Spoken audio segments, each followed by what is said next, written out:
This is a Big Facts Network exclusive.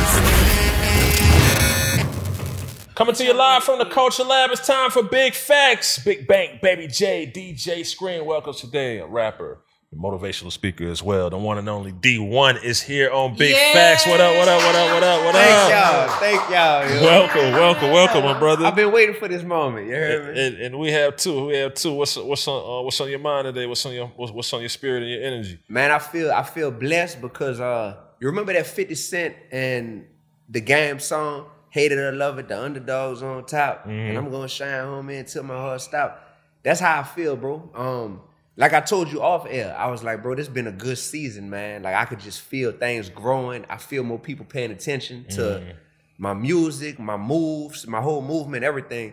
And it's a blessing because I think I'm mature enough to know like what all this is for. This is for, man, all this attention that we get is to really try to teach people something that's gonna help their lives out. You know what I mean? Some people get the attention and they think it's just all about them. This ain't about me. I'm being used in this season though, by God. You heard me? I'm being used, so I'm getting the attention, but I know who to give it right back to, you know, which is God. And a lot of that I think is because whether people agree or disagree with you, you're being true to yourself. And I tell people when you step into that space of being true to yourself, then everything just starts coming together effortlessly for you. So I definitely salute you for always speaking your truth and standing on what you stand on.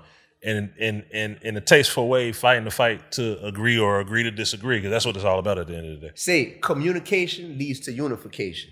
That's what I live by, you heard me? I made that up. And I made it up one day, or I think I was rapping, and I was like, oh, that's a bar. Matter of fact, that's in a song I got that's about to come out. Communication leads to unification. We're not going to all agree on everything. We were sitting here talking about which food spot is the best, and everybody's saying, oh, this spot, or I don't like this person, or they I ain't half the time. It's okay to not agree on everything, but let's at least communicate. And in our culture, we kind of got these cliques that's like, oh, this the type of time you on this type of energy, well, all of y'all hang together. Oh, you Dee-1, you on something else? Well, you and all your people hang together. No, man, because we all one at the end of the day. We are all one, and we got to have a way to have these difficult conversations. So when it comes to hip-hop, I'm just like, oh, we got a lot to talk about in this culture because hip-hop is bigger than any other movement going for black people right now. There's nothing bigger pertaining to black people than hip-hop. So let's at least be honest about the culture and talk about what's good, what's healthy about it, and what might need to change and improve about it. And that's what I've been talking on lately. From the heart, from lived experiences, being in this game for a long time, ups, downs, good, bad, and the ugly. And just having these convos, man, and yeah, it got me on Big Facts. There it is. So what are some of the things that you think is lacking in the culture? Like some of the things that just ring out to you. I think we in the Matrix right now. I think one thing we love to kumbaya around killing. We love to hear a bunch of music glorifying murder, and we be like, oh yeah, that's my song right there. We turning up to that. Man, I'm going to the club tonight. I can't wait till they play that. Matter of fact, till they play 20 songs like that. We got to stop kumbayaing around killing. And if we saying, hey, it's just, that's our stuff. Like, don't criticize that. All right, cool. Then why do we cry when rappers die? But when they're alive, we love to hear them glorify murder. That type of stuff just don't make sense to me no more. Why do you think that is? Why do I think that is? I think that for about 30 years now, Jade. Yes. I think about 30 years at this point, we have become more and more numb to what got pushed on us. At one time when we was all little babies, it was kind of being pushed on the rappers for the first time. Like, hey, if y'all rap about these negative topics, we'll give y'all some more bread. We'll sign y'all quicker. We'll incentivize y'all to rap about this stuff. And once a few people took the bait and was like, yeah, I'm gonna do it. And then they start rapping about it and they see, man, the fans loving this stuff. And then people start to get more and more used to it. Now, in 2024, a dude that is sitting here saying, bro, I just think that glorifying murdering ourselves is bad. I look like the outcast. People looking at it like, Dee-1, man, you tripping, man. You talking about we shouldn't be rapping about murdering ourselves and selling dope to our people. That's crazy, yo. Common sense ain't controversial, yo. I ain't no controversial dude, you heard me? But in this culture, in this day and age, 2024, common sense is controversial, and we seeing it. I'm speaking on this stuff, and I'm speaking big facts, but they don't want that. They want the big cap. What you think about how you feel when the niggas feel like, man, Dee-1 just need to get out of my business, man. Your business, if it's your business, then keep it to yourself. Don't put it out there for the world to hear. Once you put it out there for the world to hear, it ain't your business no more, you hear me? It's public content for everybody to consume. So, you know, And critique. And critique. Thank you. Yeah. We need that other C in there, not just consume. Yeah. We to the point nowadays where cats is like, man, nobody better not even say that my album ain't dope. If somebody go online and do a review of my album and they say my album was whack or they ain't like it, it's up. You know what I mean? I got issues with that person. Come on, man. We gotta do better than that, brother. We got to. So for me, I'm not ever critiquing people's character. I'm critiquing people's content. And I'm not even saying if something is whack or not whack, because they got songs that, I'm from New Orleans. Look, when Laffy Taffy first came out, you couldn't have told none of us that was about to be a hit back in New Orleans. We was like, no, sir. There ain't no way this song finna go. And then you saw bloop, bloop, bloop, bloop, up the charts. And next thing you know, all us in New Orleans, girl, shake that Laffy Taffy. That Laffy Taffy. Dancing like Boosie. You hear me? Our Boosie be at the hose gas. Shout out to Low, because Low felt the same way about that shit, man. But that shit got the money. Man. So shit be magic. Hits is magic. Go ahead. It is magic when you see how a song could catch on and get so big and then everybody's singing it and then the whole culture that follows it. So when you see that stuff, it's like, all right, music has real power. We got to take this power serious, man. Like, do everybody on this show believe in God? Of course. Curious. All right. Of course. So we believe in God, we love God, and we all love hip hop, right?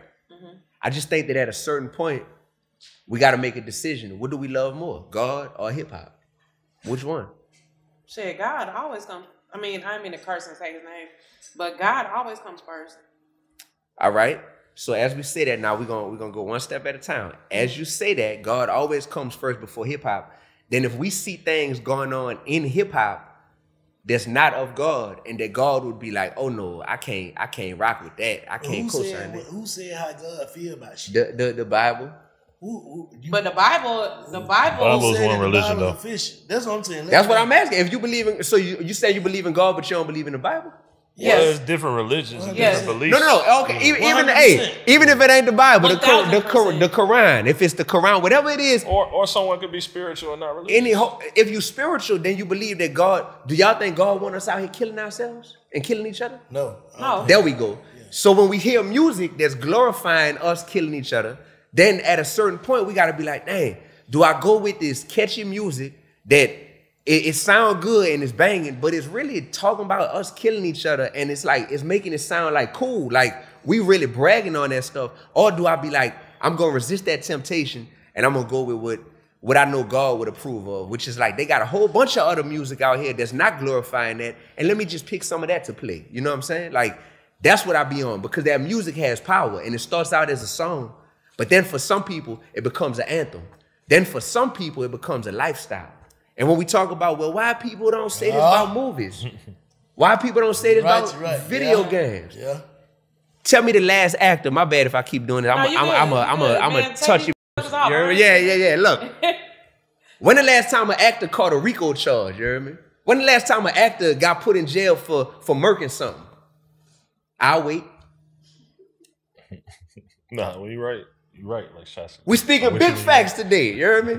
With that being said, it's clear that in hip hop, man, this stuff is hitting different. These messages is not the same as movies and video games, because the people who listen to rap and who making the music actually carrying this stuff out sometimes, bro. So when we see that, like, bro, like I told Scream off camera, like, man, I teach a college class right now. You heard me? At Tufts University. That's in Boston. One of the assignments I had my students do was to write Kodak Black a letter in jail. You know what I'm saying? He's a lot of their favorite rapper, but their favorite rapper locked up in jail. So I was like, man, I know Kodak. Me and Kodak they interacted a few times and we cool with each other. So I had my whole class write him a letter while he was in jail. He got out, you know, thankfully Yak is back home. Soon as he got out, we was DMing each other. He was like, man, thank y'all for them letters, bro. I read every letter from you and your whole class. He was like, y'all snapped, and that stuff really, you know, inspired me when I was in there. I'm like, man, that's powerful, bro. But you can't say that about, man, my favorite actor who was in this movie dang, he locked up. He doing a bid right now, and we got to write letters to him behind the wall. No, man, this rap stuff hit totally different, totally different. So because it has that type of power, it's just like, man, I got smoke for the fans who just sit back and they're like, we gonna listen to this music and we gonna consume all this, but then when something happened to the rapper, oh, they in jail? Oh, that ain't nothing. Y'all, T.I. put a song out a few years ago. This was on his Paper Trail album called My Life, Your Entertainment. Man, that song was so powerful. Just the title of that song. T.I. saying, this is my life. I'm really going to jail. I'm really losing, what his partner name was who had got killed? Falant Johnson, right? Falant. I'm really going through this stuff, but this is just y'all entertainment. You heard me? So when y'all yelling Free Thug as fans, y'all ain't Thug though. You not having to do that time with him. You not Thug's family. It's just a hashtag to a lot of fans. And they don't care. Like, we hashtagging Free Thug, but we ain't here feeling the pain of like, dang, he ain't here with us no more. So you feeling the pain. Mm-hmm. But I feel like you different than the typical fan. Yeah. Yeah, you different than the typical fan. So my thing with the fans is, fans got power, yo. As an artist, man, my fans, when I look in them comments on Instagram and when I look at what people say, I just dropped a new song today featuring Raheem Devon, right? It's called Purify My Eyes. People loving the song. That stuff make me feel good, man. That stuff make me be like, man, we got to go hit the lab right after this Big Facts show and record some more music. Fans got the power to make you feel amazing. But with that being said, if your fans are going to buck you up to, man, go live that life. You rapping about it, man. Like, yeah, if fans is nudging you to really go do some toxic stuff, and then when you get killed or when you get locked up, all you become is just a hashtag for them, and then they on to the next artist. They, all right, rest in peace, such and such, but we found a new favorite rapper that's gonna rap about killing or whatever now. That ain't cool, man. It's a lot of artists that's in jail or in the graveyard right now, and they had people around them who knew, like, man, what you doing, how you living, how you rapping, how you moving in the streets, it ain't healthy, it ain't safe. But we ain't gonna say nothing. Why? Because it's entertaining to us. You feel like you were chosen to like put this message up? Yeah. That's where the name Dee-1 come from. I'm Dee-1, you heard me? But my first name, David. So I took the D from David, and I said, I'm Dee-1. I'm the one, bro. I'm the one that was chosen to put this out here. And that don't mean that there's not others that's chosen too.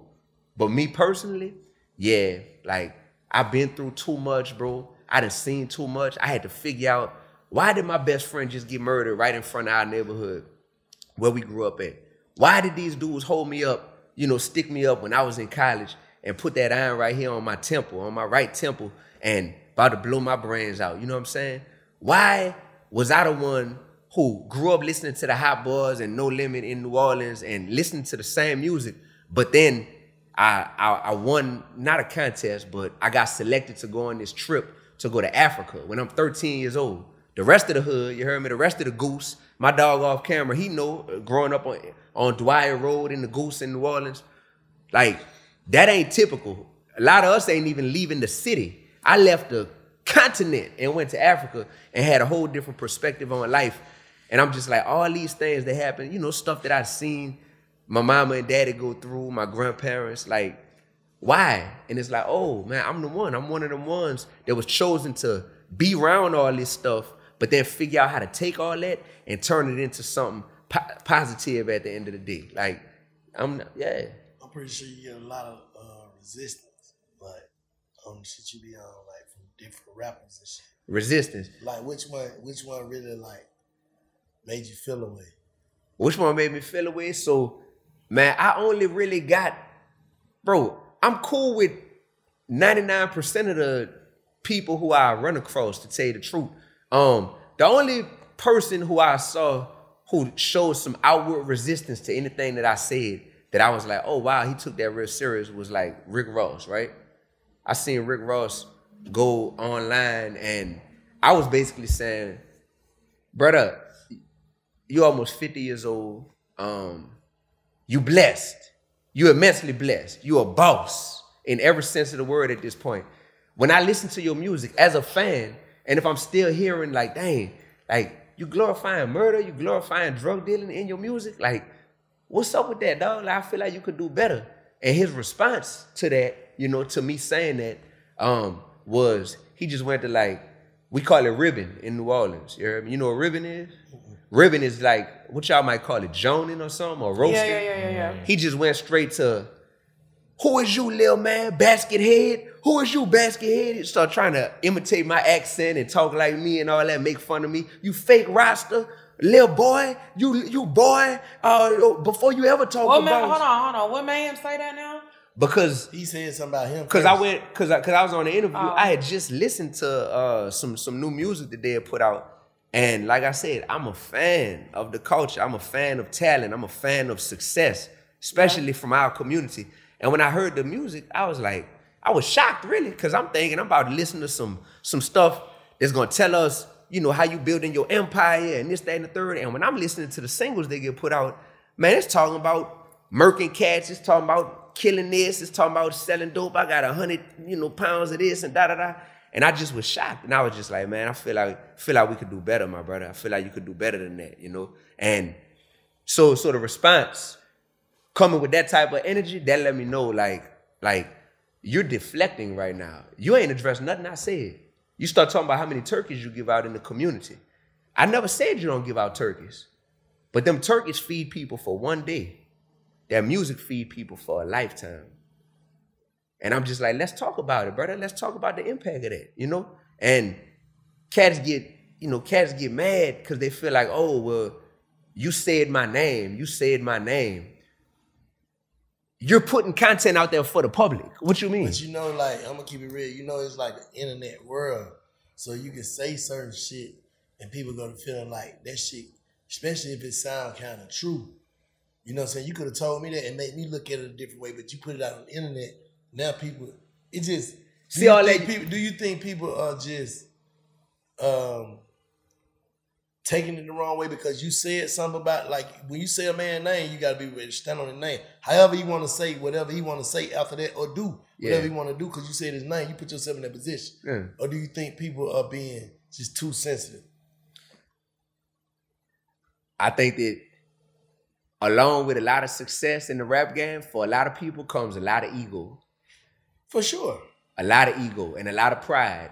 But who are you? If a nigga looking like, who the fuck is this nigga even talking about? I'm just saying, like, a nigga, like, if I never knew you. All right. Like, me personally, I never knew you. I never knew of a Dee-1. I wake up in the morning tomorrow and Dee-1 critiquing me. Well, that's like, who the fuck is this nigga? That's just off the rip. However you feel. At least when I go in your page, I can see some DM from back in the day. You telling me like, OG, I don't think you should be, you know what I'm saying? And I probably can respect it. Mm-hmm. Like, you reached out to me before you even went viral to catch my attention. Mm. You see what I'm saying? Like, if you'd have told Ross, like, look, in your DM somewhere, like, I feel like that shit you pushing, it's bogus. Hey, something can't bother me if I know it ain't true. I'm gonna say that much too. I ain't saying you was lying. You could be telling the truth. Yeah. What I'm saying is, a nigga could take it different if you tell them first. Instead of saying it publicly. Looking like you clout chasing. See what he's saying. Well, bro, you know how long I've been famous for? No, but you get what I'm saying, though, right? Can you look at it from that perspective? I definitely can. That's all I'm saying. I get where you're coming from. Yeah. It's just that when cats run to the same old clout, because it was Joe Budden was talking that talk too. Like, who is this dude? He just clout chasing. It's like, dog, Google is your friend, my brother. Go to Google and type in DEE-1, and you're gonna see how long I've been standing on this same tip for. I've been saying these same type of things. Just like, bro, I love hip hop. I'm a hip hop baby. But at a certain point, man, we could do better in terms of our culture. And it's different when you are OG versus you a YG. You just a teenager that's trying to figure life out. Your brain is still forming. Or you in your 20s and you just coming into the money for the first time. That hit different when you a little kid coming up in this game. And we supposed to be here as OGs to help guide you. But what if you are OG, but you really not, we need to stop calling people OGs. And I'm not talking about anybody specific when I say this, but we need to stop calling people OGs just because they're older at this point. You might be a DG. That's a disappointing grown-up. You heard me? Straight up. That's big facts. You heard me? I need a cup. That's big facts.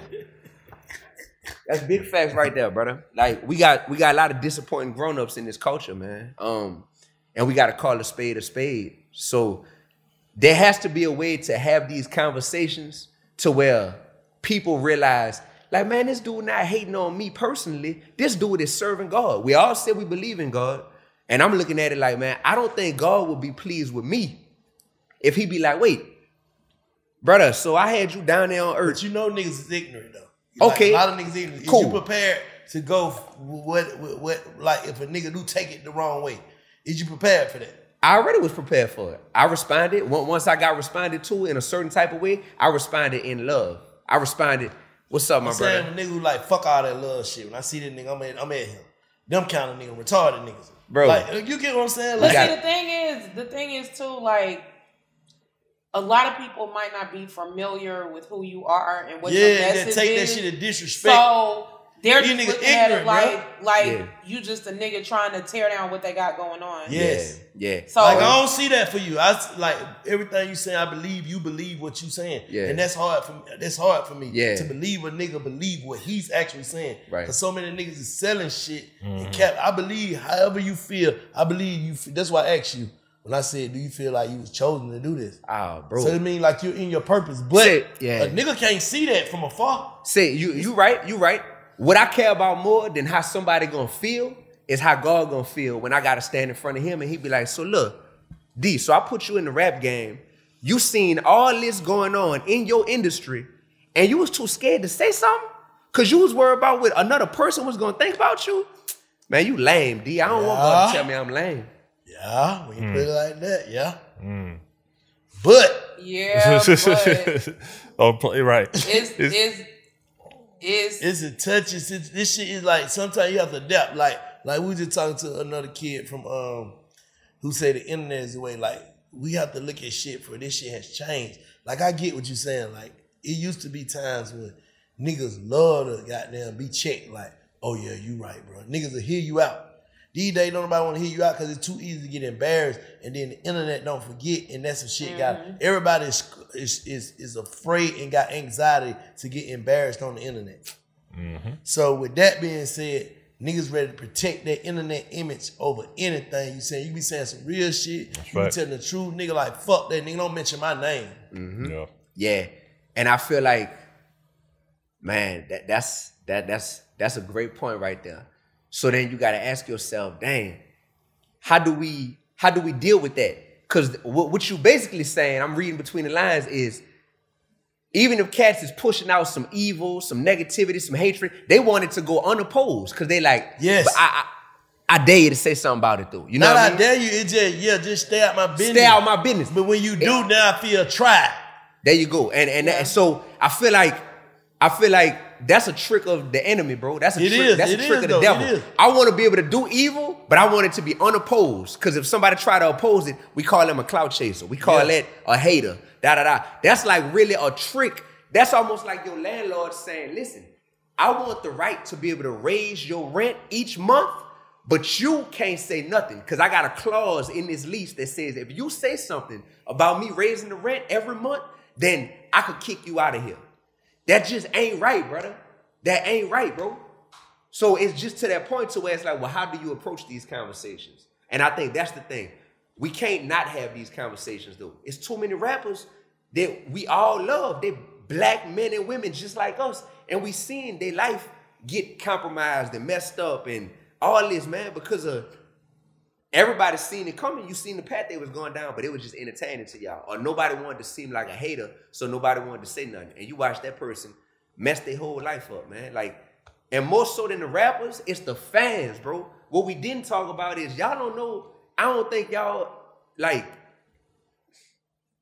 man, I was a middle school teacher before I was a rapper, bro. I was a whole teacher. Really? Really, Jade. So before I became Dee-1 and got in this game, I was sitting here teaching students in Baton Rouge, watching every student want to be just like Boosie. Watching every student want to be like Gates. You know what I'm saying? Watching how much influence Lil Wayne had on one of my students. So my student came in class, an 8th grader with MOB tattooed on his arm. And he didn't even know what MOB stood for, but he got it because Lil Wayne got MOB tattooed on his chest. I'm seeing that type of stuff in person.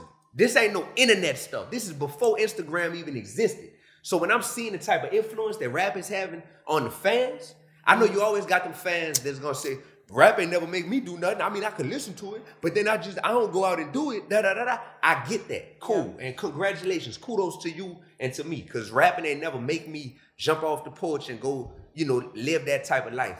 But I have been around the people who it definitely had that type of influence. You saying you know it exists, you witness it. I know the influence exists. Yeah. I witness it. Yeah. I can't call my best friend no more because he dead now. You heard me? And I saw the influence that the music that we was listening to had on him. And he had great parents, great family. But I just seen that it's like, man. So you advocating for them people.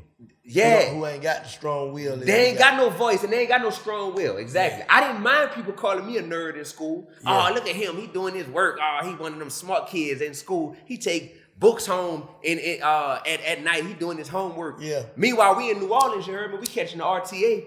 And my friend, when they telling him that, he's sitting there like, and I see us getting to him. He like, dang, I don't want these people making fun of me no more, man. I'm going to do what I got to do to fit in with them. I want their acceptance. You want the acceptance of the goons. So you got to become a goon to get their acceptance. Me, I was like, well, everybody ain't going to like me, but I'm not finna dumb down who I am just to make them people like me. Like, I had that in me. He ain't all the way had that in him. And we was the same person, man. Me and Carl was twins, basically. You know what I'm saying? So I done been around this stuff. I know the influence it has. So for these rappers to not know the influence it has, I have people who, man, these people done changed. They hit me up every day and tell me how much my music has helped them change their life, save their marriage, get them through high school, get them through a prison bed. Kodak Black hitting me up. Man, thank you, brother. Them letters, you don't know how much that motivated me. I know the impact I have, and I ain't never went platinum. So imagine the artist that then went plat, you heard me? An artist that got a different level of success in terms of finances and all that than what I got. I know the influence that they got, and I think they know the influence they got too. And I think they just sit there and be like, well, you know what? I'm going to still rap about this stuff, but I'm going to give out turkeys at Thanksgiving. And that's going to make, ain't that what Nino Brown did? Give out turkeys. Meanwhile, you selling dope to the whole hood. What it gotta sell it. Nah, what you say? I said somebody gotta sell it. Somebody gotta sell it. That's but at the end of the day, bro, it's a balance inside of the world. And I ain't condoning no ignorance, right? But this shit fucked up. Like you said, it's the fans. It is. Like, because if you try to go rap with something that you not no more, it's like a, what you call it? When it's an imbalance, double-edged sword. It's a science. It's a science to growth, though. I always bring up. No, it's a science to growth. Yeah, sure. Like Snoop Dogg. Snoop Dogg ain't rapping about what he did when he first got in the game. He don't kind of evolve. He'll still let you know I'm cripping, all that type of stuff. But he don't kind of like. He raps his evolving, and this is not to go at nobody or nothing like that. But I think there's a science to it. You know what I'm saying? In respect too of just expression, though. The reality is when you say something about like, you know, murder and everything like that, like what if that's all like, what if that's the environment? What if you were that Chicago rapper and that's all you know? When you wake up, when you go to sleep, that's all you see, that's all you're exposed to. You might not have been exposed to the world or you haven't evolved in that science yet to rap about something else. So I kind of dance on both sides of it. Yes, sir. Yes, sir. That's how I feel too. That's an amazing. That's how I feel too. That's an amazing point. That's why I never, ever talk about the younger rappers because I'm knowing that they the ones who that probably is their reality. That probably is their reality. But if you sitting here and you sitting on $100 million empire that you done built, if you on private jets, if you done clearly made it, you emmed up, and you're older at this point. And I'm not saying older like to try to make fun of nobody, but you literally older. You in your late 30s, you in your 40s. Some people in their 50s. You have graduated from that phase of life that you're talking about. So that part. So I'm intentional about that because I always look at the youth ever since I was a teacher. And I'm just like, man, this ain't no bad dude right here, man. Fredo Bang, that was my middle school student, man. I look at Fredo, I'm like, this ain't no bad dude right here. He just he a little kid. He trying to grow. He my middle school student. Like literally, you see that and you see he got a lot of potential in him. And it's our job as adults to pour into these youth to make sure that they can reach their potential. But what happens when it's the adult that's doing the stuff that's like, hold on, man. You older than me. And you still acting like this? How do you how do you approach that? I think you got to approach it different than you approach a child. You know. So let me ask you this: with that same philosophy, how do you feel about Jay-Z when he made Blue Magic? When he made Blue Magic song that was on the American Gangster soundtrack, yeah, and he was talking about the selling dope. See, the artistic part about something like that is that soundtrack was literally the soundtrack to go with the movie. So it was like whatever the movie had going on, Jay-Z literally made it known, I'm making songs that match with scenes in this movie. As opposed to, I'm making songs just about how I'm living currently. I think that that's the nuance with an example like that. Yeah. But do you think that when older rappers or more mature rappers speak to current things that are going on in the street, do you think that they're automatically saying that this is how I'm living now, or they're saying that this is what's going on in the streets from my current perspective? Beautiful, beautiful question. Yeah, that's good, Jay. That's super good question. Thank you. We got to know the difference between narration and glorification. Some of these dudes is really good at narrating what's going on in the street and they describing the social conditions. My favorite rapper of all time is Nas. I feel like Nas is hard. We clearly know that Nas grew up in the streets, you heard me? Like, we clearly know he grew up in QB, you know, Queensbridge projects, all that stuff. But Nas has a way of talking about what's going on without saying, I'm the one, you heard me, that's finna come walk you down. I'm the one that's out here murking this and murking that and da-da-da. And that way we feel like we can relate to it because he talking about what's going on. You saying basically Nas narrating, he can condone it. There you go. The condoning part. Yeah, I got a good ear, and all of us got a ear to where we can hear. Like, man, when these people are rapping like this, like, you listen to these lyrics, this ain't just talking about what's going on. This is saying, I will do this to you. I'm doing this. I'm gonna give my partner a bag to come do this to you. We ain't crazy. So when we hearing that, we ain't crazy. Nobody ain't finna make me think I'm crazy. That's one thing. You heard me? Big facts. Nobody ain't finna make me think I'm crazy, bro. Dog, I don't drink, I don't smoke, I ain't knocking nobody who do, keep doing, you know what I'm saying? Yeah, I'm Listen, keep doing it. I ain't crazy though, bro. So when people try to make it seem like, but D, don't you think this? So and don't I'm crazy because I smoke. No, not because you smoke. No, you crazy. Oh, God bless you. Bless you. You crazy. Octopus. Nah. You crazy, Bank, if you was to try to make it seem like, D, you hearing this music wrong, bro. They not glorifying killing. I be having people who, and I ain't even gonna say their name, but y'all know who y'all is, man. Y'all interview me, and y'all just want a soundbite out of me. Y'all just want like, oh, let's make it seem like Dee-1 got beef with this artist. So they sitting here playing dumb. You ain't trying to do that though. I know. This big facts. You heard me? You said them folk name. I ain't asked you about nobody. Yeah, but even me saying their name, I'm talking about stuff that didn't happen already. Yeah. You get what I'm saying? But they got people who will try to make it seem like I'm crazy to be like, D, I have no idea what you're talking about. I don't think people be glorifying murder in their music, ever. If you got an example, go ahead on. Give me an example. Say it. I'll be like, brother. You got some example? Look at him. Look. Let's go viral right now. Betsy. Well, won't you tell me, Bank? Are there any rappers you could think of that glorify murder in their music? Yeah, all of them. All of them. Well, say some names. Give us some examples. I ain't got to say no name. All of them. Everybody do it. I've done it. And is that okay? Shit, I can't say it. The way I look at it now, it ain't okay, but I get it. You want to know what I think? I get it because at the end of the day, you still making the soundtrack of life, and niggas is actually out here doing this same shit. Some niggas got their mind made up. And I hate to sound ignorant. Some niggas got their mind made up. Like the nigga that you influencing, now that's fucked up, who ain't made up their mind. Yeah. But some niggas already mind made up, and niggas feel like they making the music for niggas who mind made up. Man. Soundtrack to their lifestyle. Yeah, that's what I was going to ask you. What's the difference? You know, I'm going to tell you. We could all name, but listen, man. Oh yeah, this about to get good. That's the soundtrack to people's lifestyle who mind is made up. I guarantee you that the people that's listening to murder music, 99% of them ain't never killed nothing and ain't gonna never kill nothing over the course of their life. So it's actually not the soundtrack to people who got their mind made up. No.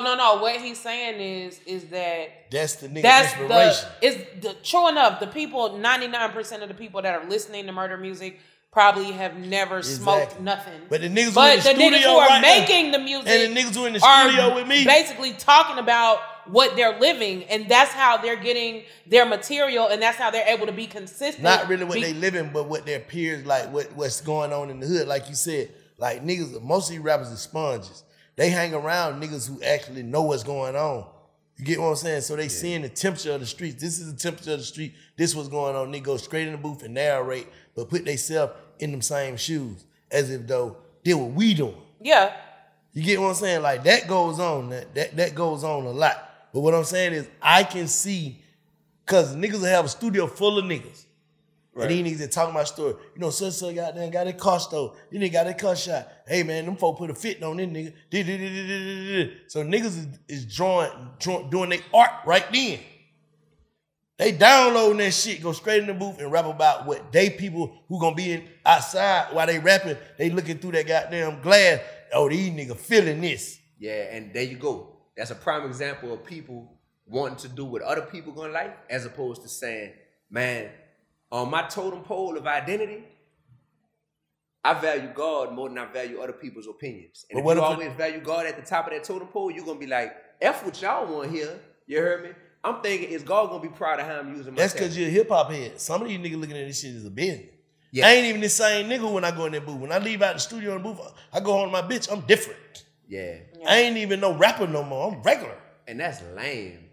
How you gonna say that though? That's lame, yo. How you gonna say that? Because you acting like this really you. Nobody is getting on the beginning of their song saying disclaimer, disclaimer, disclaimer. Everything I'm about to rap is cap. Everything I'm about to rap is cap. Yeah, facts. I'm totally with you on all of that. Yeah, I'm totally with you on all that. We had a big debate about this last year. About this whole discussion, you know what I'm saying? But at the end of the day, my thing is, put a warning on this shit. I'm speaking. Write a note at the end of this shit. I was lying. Go ahead. Yeah, but I'm speaking to the niggas that really are doing this shit, that really are in the field seeing this shit, that really are trying to basically make some music that they know that other niggas like them in other places that are doing the same shit and that are seeing the same shit and that are going through the same shit can relate to. So that mean we actually need to be talking to the fans and telling the fans, how can y'all stop having a taste for something that none of y'all want to get murdered, fans? None of y'all want your loved ones to get murdered. None of y'all want to go to jail. So we need to talk to the fans to say, what work do y'all need to do to stop having a taste for this and wanting this? Because one of y'all brought up a good point about artists who want to evolve. Mm-hmm. Man, they got artists who want to evolve. I know you know this, Scream. They got artists who want to evolve, but they be like, man, my fans ain't gonna want to hear nothing. Yeah, hell yeah. True. This is the truth. Every nigga. It's the truth. Every nigga that done tried that, they want it. They want it. Say, brother, them people, like, I be proud of Jeezy. You heard me? I be proud of Jeezy. Like, man, look at Jeezy evolving, even the music. And then you got people that be like, Jeezy already done solidified a fan base, though. Like that's going, they growing. They gonna follow him wherever he goes. The age he getting to now, like we all in the same have age evolved. Bracket. We all got them looking at that like, let go, bro. We all going, bro. You still got them Jeezy. You right here with us. We going up. Yeah. All us going up together. All us going up. Yeah. He ain't trying to get no new fans. I think it's personal choice too, because I feel like Dirk has evolved like crazy. Like Dirk has chose to evolve. Now he'll still spit that shit. For sure, you know what I'm saying? But see, Dirk is still a young nigga though, so it's like still Dirk though. Yeah, Dirk's still Dirk. Still Dirk at heart. He trying not to be Dirk. He Dirk. He finessed it a little bit more with the words, so it doesn't sound as harsh. And that's an art. That's an art though. But NWA was masterful at their art. But at the end of the day, the message is still the same for the most part. Like, you know, he had All My Life and, you know, he had like other positive songs, but he's still speaking to the trenches. I think the temperature of the music is changing anyway, though. I think niggas like Dee-1 done got a hold to this shit because the temperature of the music is actually changing. The versus niggas ain't even on that no more. A lot of niggas coming away from all that shit, though. Y'all ain't been listening to shit. A lot of niggas seeing the result of it. Huh? They seeing the real time result. They seeing the real time result. Hey, we say we believe in God. I know y'all feel how y'all feel about the Bible, but in the Bible, which I adhere to, in the Bible, Proverbs 18:21, it says there's life and death in the power of the tongue. For sure. No, they had a smart nigga who wrote the motherfucker, put some good shit in there. Man, look, don't get me started with that. I'm just saying. It was just the interpreters. Yeah, it's like, it's some nigga put some good. It's some smart people, bro. The people who wrote Whoever the Bible, thought we supposed to be slaves and shit, they were smart, bro. You said the people that wrote the Bible. Hold on. Let me finish this. Anybody who thought that we supposed to be slaves, we supposed to be less than because of the color of our skin, they were smart people. They strategized that, right? The people who wrote the Bible didn't think that black people were supposed to be Damn the people that wrote the Bible. The people that thought we were slaves, let's skip to them. Right. Right? You talking about the slave masters, like the people in this country. Whoever thought of the first thing, like, let's go get some niggas and bring them over here. All right. Whoever thought of that. Was that smart? Europeans. Was that smart? I know you about to say, yeah, that was smart. I'm asking you. On some business stuff, you're going to say, yeah, that was smart. I'm asking you. Man, that was devilish, man. Okay, but does devilish sometimes be smart? Does devilish ways sometimes go into smart ways? Don't they be strategic and thought out plans to trick niggas? Do that happen? I see where you're coming from. Okay. Yes. I'm asking a question. Do that happen? Can you mischievously put a person in a position? Be a genius, mischievous person. Yes. A serpent is clever. An evil genius. A serpent is clever. Can you be an evil genius? Exactly. Okay. Yes. And that evil shit can take the world to where it is now, and we are less than still. Yes. We are everything. We kill our own people. We have a sense of, we have some shit that you trying to fix now. You talking about music that's already been fucked up from back before music and before anything. When the first nigga first said, "I'll tell you where they at, sir." When the first nigga did that. Right. That's the same mentality that's going on now. It's just elevating because it's on the internet now. Right. It's all the same shit. Right. So that couldn't have been strategic. Okay, so them same motherfuckers who was in, and I ain't trying to be no woke nigga, so y'all don't goddamn sit down at me. Them same niggas who was back before the Bible. I mean, before slavery, them niggas wrote the Bible. Do you think a nigga wrote the Bible? Like, let me read. Who wrote the Bible? The people who wrote the Bible, bro, they were people who were influenced, like God literally spoke through them and inspired them with their words. Who know them? Who know them? Like, where they I wasn't alive. Where the documents at, though? Everything has They didn't have computers back then. What kind of document you looking for? We need a whole rest of piece of paper. They have hieroglyphics in the fucking tombs in Egypt. So where's the shit from the hieroglyphics? Do y'all know how many biblical artifacts there are that exist in this world? Where? Cool. What did it say? I'm not no geologist. I'm saying, I will definitely go further for you. Absolutely. Let me say this. Where's the bloodline? Where are the receipts? Where the bloodline? Hold on. You know the bloodline, like the bloodline. Like no matter however this shit go, we gonna know who Malcolm X's great granddaughter is. To be able to trace Martin this Luther shit King, back. great. We gonna know where they bloodline. Where the fuck is them folk bloodline at? How far? When you go to Ancestry.com, that stuff don't go back to the Jesus days, brother. I'm sorry. So where that shit at? So you just think people didn't exist back then? That's what you think. Since we can't prove it, you think people just didn't exist? Like, got you. What's up? They were dinosaurs. All right, so hold up. Great debate. You think your great-great-great-grandpa was a dinosaur? That's all right. No. You right about what you saying, but let me make this. Okay. So we don't know who they kinfolks is. How the fuck this story last this long? If it ain't the truth, it ain't gonna last that long, brother. So if I'm your brother, that's the truth.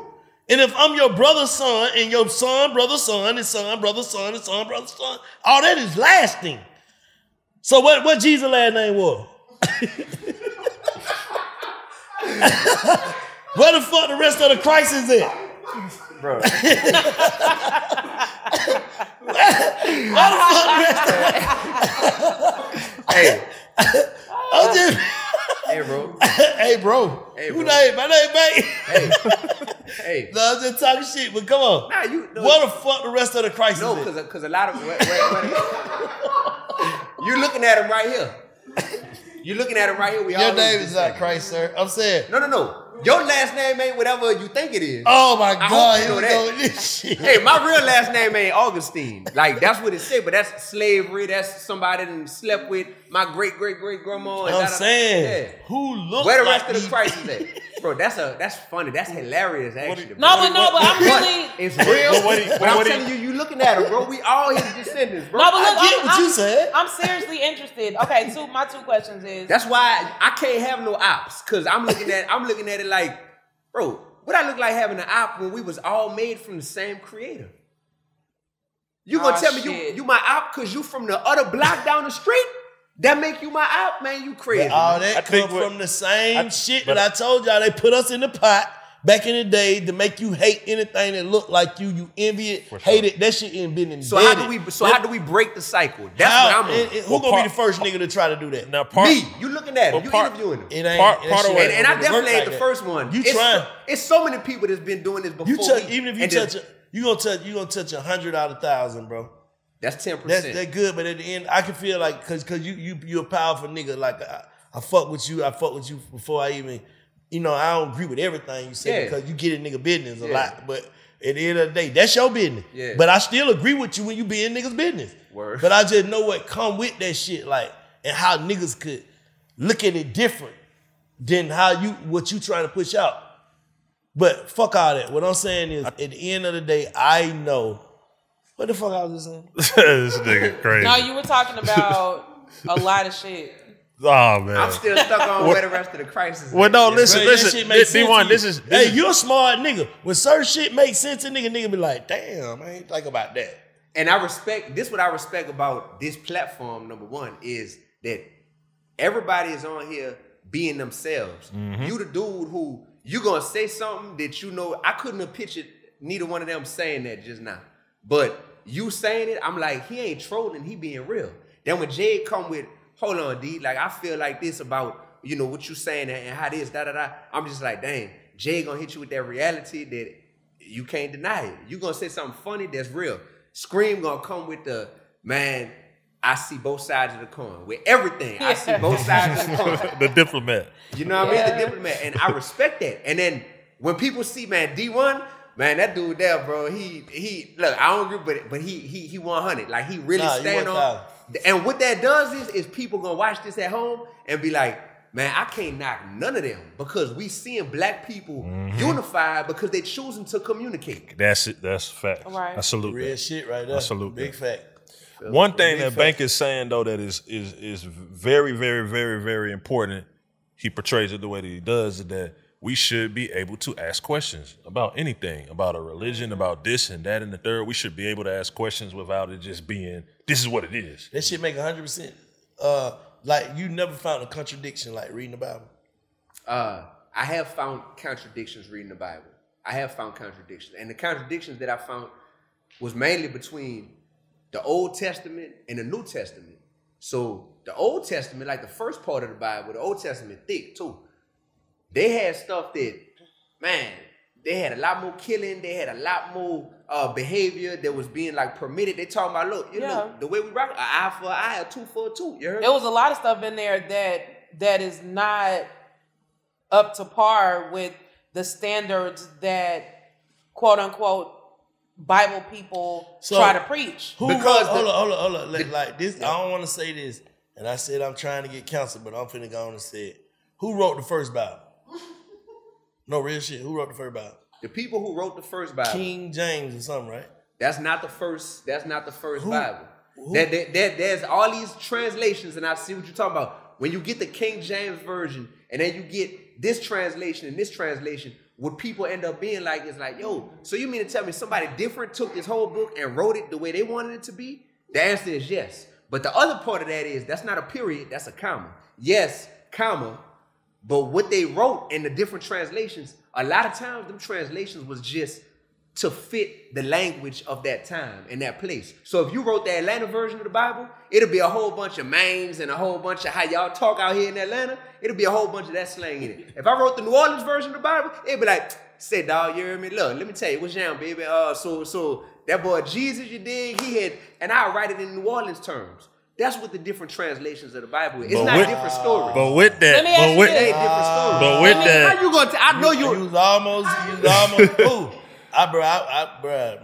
Tell me 2 different translations you done read that the stories. I'm talking about like the versions. The versions, not the stories. I'm saying like the Old Testament and the New Testament. It's 2 different writers, right?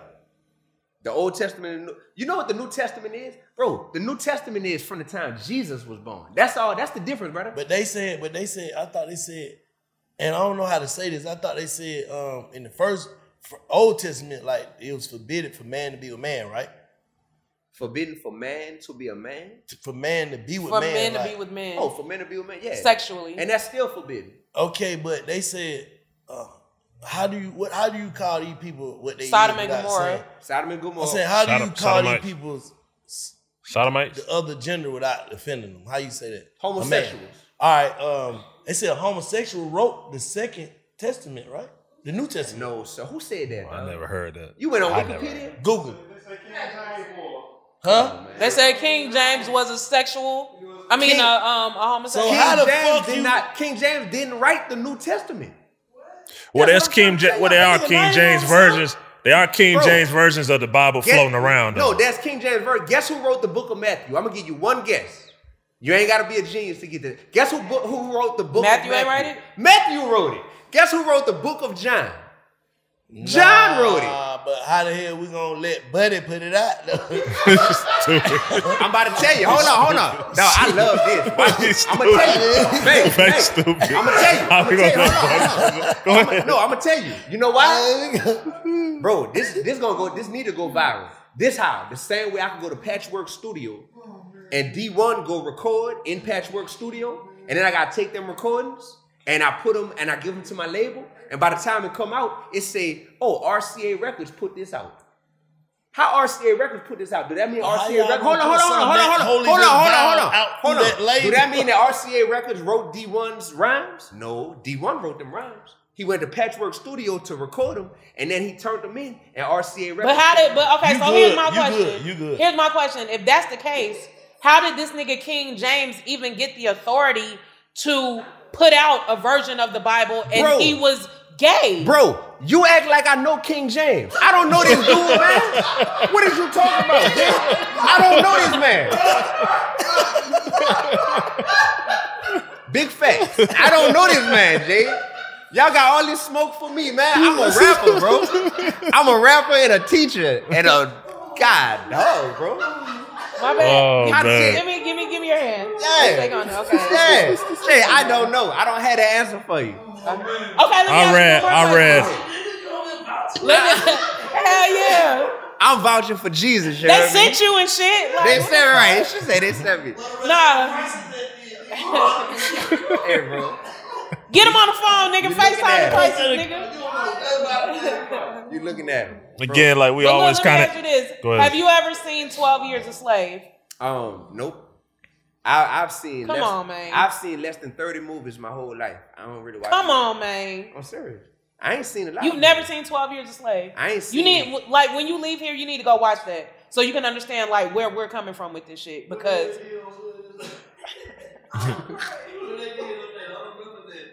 Nigga, you told me. That 12 Years a Slave basically explains the slavery shit, the Nat Turner Rebellion, and how the colorless people took the Bible and preached it to us because a lot of us weren't able to read and like fully comprehend, and made us think that the Bible wanted us to be enslaved. There you go. I'm not saying that it don't supposed to be. It's not God or not none of that. I'm just saying, how the fuck I'm finna believe anything that came before we knew who the fuck we were? It's exactly. one word, five. I don't believe any of that. I can't believe dictionary. Dictionary said my color. I'm a black. So they say I'm dark. It say white is pure. How the fuck I supposed to believe anything? Everything that was ever been said that a nigga supposed to do wasn't right. They said a nigga supposed to be with one bitch. That shit don't feel right. And nobody laughed. I'm just being real. That shit don't feel right. Okay, bro. Even though we do, It don't feel normal for men. Like, in other countries, niggas, hey man, you the strongest. How many kids you have? How many sons you had? He had 17 sons. His son had 17 sons. Our name is lasting forever. We making tribes. That nigga might got one son and a daughter. Like, bro, that shit, your name gonna die in 60 years. You over with. I'm about to tell you. No. I got a good answer for this. Let me say this one time. I forgot. Do you think that could relationship, how they view relationship, how they put relationship in the Bible, is to contain us from being as deep as we would be? Because niggas gonna have kids. Okay, concubines are the concubines are the concubines. Nigga gonna have 10. Just think about it. We can produce, bro. So just think about it. If you had 10 wives, you gave all of them 10 boys. Yeah, it's a scientific fact that melanated people are extremely more fertile than colorless people. How powerful are you, bro? But how powerful are we, even if we did have way more of us on the earth, if we don't know how to get along with each other, and if we don't love each other, and if we still out here hating on each other? That's why, that's why it all was a plan. We're going to tell these niggas, have one bitch, and we're going to let y'all turn against each other just in case y'all know. I'm telling you, just all a part of a big, elaborate scheme. And the system is designed. Right. You don't believe that? You turned into an activist. Go ahead, I'm listening to you. No, but I believe that. That won't blame niggas. All right. Because I've already been retarded before too.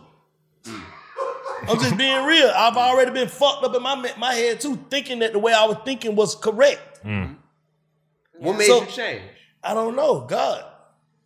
Oh, for real? Yeah. God. What make you believe in God? You can't see him.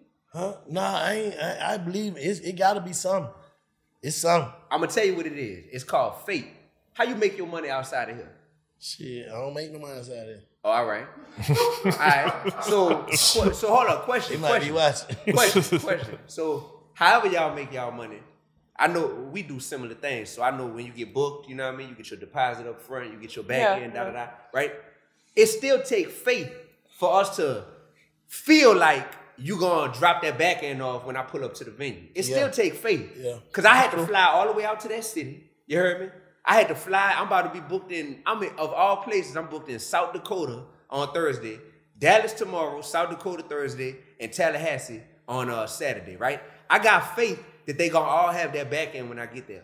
But before I get that back end, I still gotta fly out there with the faith that they gonna deliver on it. We'll have faith when it comes to other people in this world. Dirty, crooked, shiesty people in this world. We'll have faith that, he gonna drop that back end off, da-da-da. But when it comes to God, man, how I know that that's even real? How I know But see, nobody, hold on. Yeah, I'm gonna stop you. Because nobody's questioning God or God's abilities. We're talking about the Bible and the Jesus shit. That's what we're talking about. The story. So we're not talking about God. Y'all questioning if Jesus existed. And what I'm telling you, I didn't say Jesus didn't exist, but I believe Jesus exists, but I believe like Nipsey could have been Jesus. Niggas like that could have been a Jesus. If we talking about special niggas. Saying prophets. I'm just saying special niggas that Nipsey had the spirit of Jesus in him, but that don't mean that Nipsey was Jesus. I'm saying like, I'm not saying the actual Jesus. He's saying prophets. Like we can make a nigga so popular that he live forever. Martin Luther King. Tupac. That's Jesus. No. It's just a popular story. It's not a popular story. That was he's using Black is using the Tupac popular story as a parallel for this Bible shit, because at the end of the day, just imagine. If we wrote a Bible today, all right, the whole world, everybody mind go blank. Dee-1 write the Bible. Your hero is gonna be Jesus. Well, look, here's the thing. If you don't know no other hero, no other God, hey, this was the son of God. He was a prophet. This nigga Kanye West, he went against everything. He went against all odds. He's the smartest man ever. He's the You gonna make him Jesus. Now we saying this is Jesus. Now 2,000 years I'm not later, saying this is what happened. I'm saying this is a possibility if we thinking outside of the box. So listen. So for the people who feel like that, first of all, that's a great point that you bring up. Absolutely great point. And so for the people who want to spend their whole life down here being like, I don't know, brother, it just ain't enough evidence for me, or I don't get it. It ain't adding up. My thing is like this. You can choose to do that, and when you die, let's see what happened to you. I'm choosing to believe in Jesus. And when I die, we're going to see what happens. That's your faith and your religion. I think you're just speaking like, in my family, I got Buddhists, Christians, Muslims, all great people at heart that I love, and they're good people. I don't think that they're going to fry when they leave here because they don't choose one religion. I think that's what you're kind of getting at. Yeah. We all, as an African, I know the Yoruba religion existed way before. Like, this is what. That's me right there. You see what I'm saying? Like, This that is shit I ain't go gonna ahead. give him calling shit, but that feels like, you know how, bro, it's just like I couldn't be with my wife if I had questions. I can't do nothing with doubt. So your wife ain't never made you mad or made you have to be like, Doubt her? dang. No. Your wife ain't never Doubt her? No. No? So that means she perfect? I ain't gonna say she perfect, but I ain't never doubted her. She did things to make me upset, make me want to punch her ass out, everything. But I've never doubted how she felt about me. Never. So how could you doubt how God feel about you when God gives You you? gotta stop. No, bro. I think Nobody So Jesus is God to you. Jesus is God in human form. To you. According to the word of God, the Bible. What word? But that's not the word. The Bible isn't the word of God. The Bible is the word of man's interpretation from these niggas that you said God spoke to. Bro, y'all act like God had a pencil and was just like, all right, I gotta So how can we believe it? That's what I'm saying. Did y'all see the book of Clarence? What you believe Hold on, did y'all see the book of Clarence? Have anybody seen that? I ain't seen the shit. I ain't seen the shit. That nigga finessing. He the same nigga like, oh, they healing nigga. He looked at the Jesus and he became a Jesus. Right. Finessing. Right. Like, But you always got a knockoff. You got the real Louis Vuitton and you got the knockoff Louis Vuitton. Okay, so you got the real Jesus. how we gonna say Jesus is the real Jesus? Why we can't say Jesus? Because if he ain't the real Jesus, who the real Jesus is? Shit. I'll wait. But you Shit, still, we don't know that nigga either. Dee-1, also completely real. Like, I read all of these scriptures, top to bottom, to be honest. And I live by Psalms. I love Psalms. It's like poetry to me, right? Mm-hmm. But when I was a teenager, I went into an actual church and asked a lot of questions to the head of that church. Right. And when the questions became a little too like, you asking a lot of questions. Son, some of this stuff you're just gonna have to take as faith. That's not what I choose to do. I want to ask questions. I want to know. Mm-hmm. If you don't know, say you just don't know. Mm-hmm. So I'm not knocking anybody's religion. I just know that these are. I wouldn't be in business with them if they weren't God-fearing people. Right. I understand what you're saying because some of my aunties are the same way, Jesus and Christ, and this is the belief, and I respect that. Right. You know what I'm saying?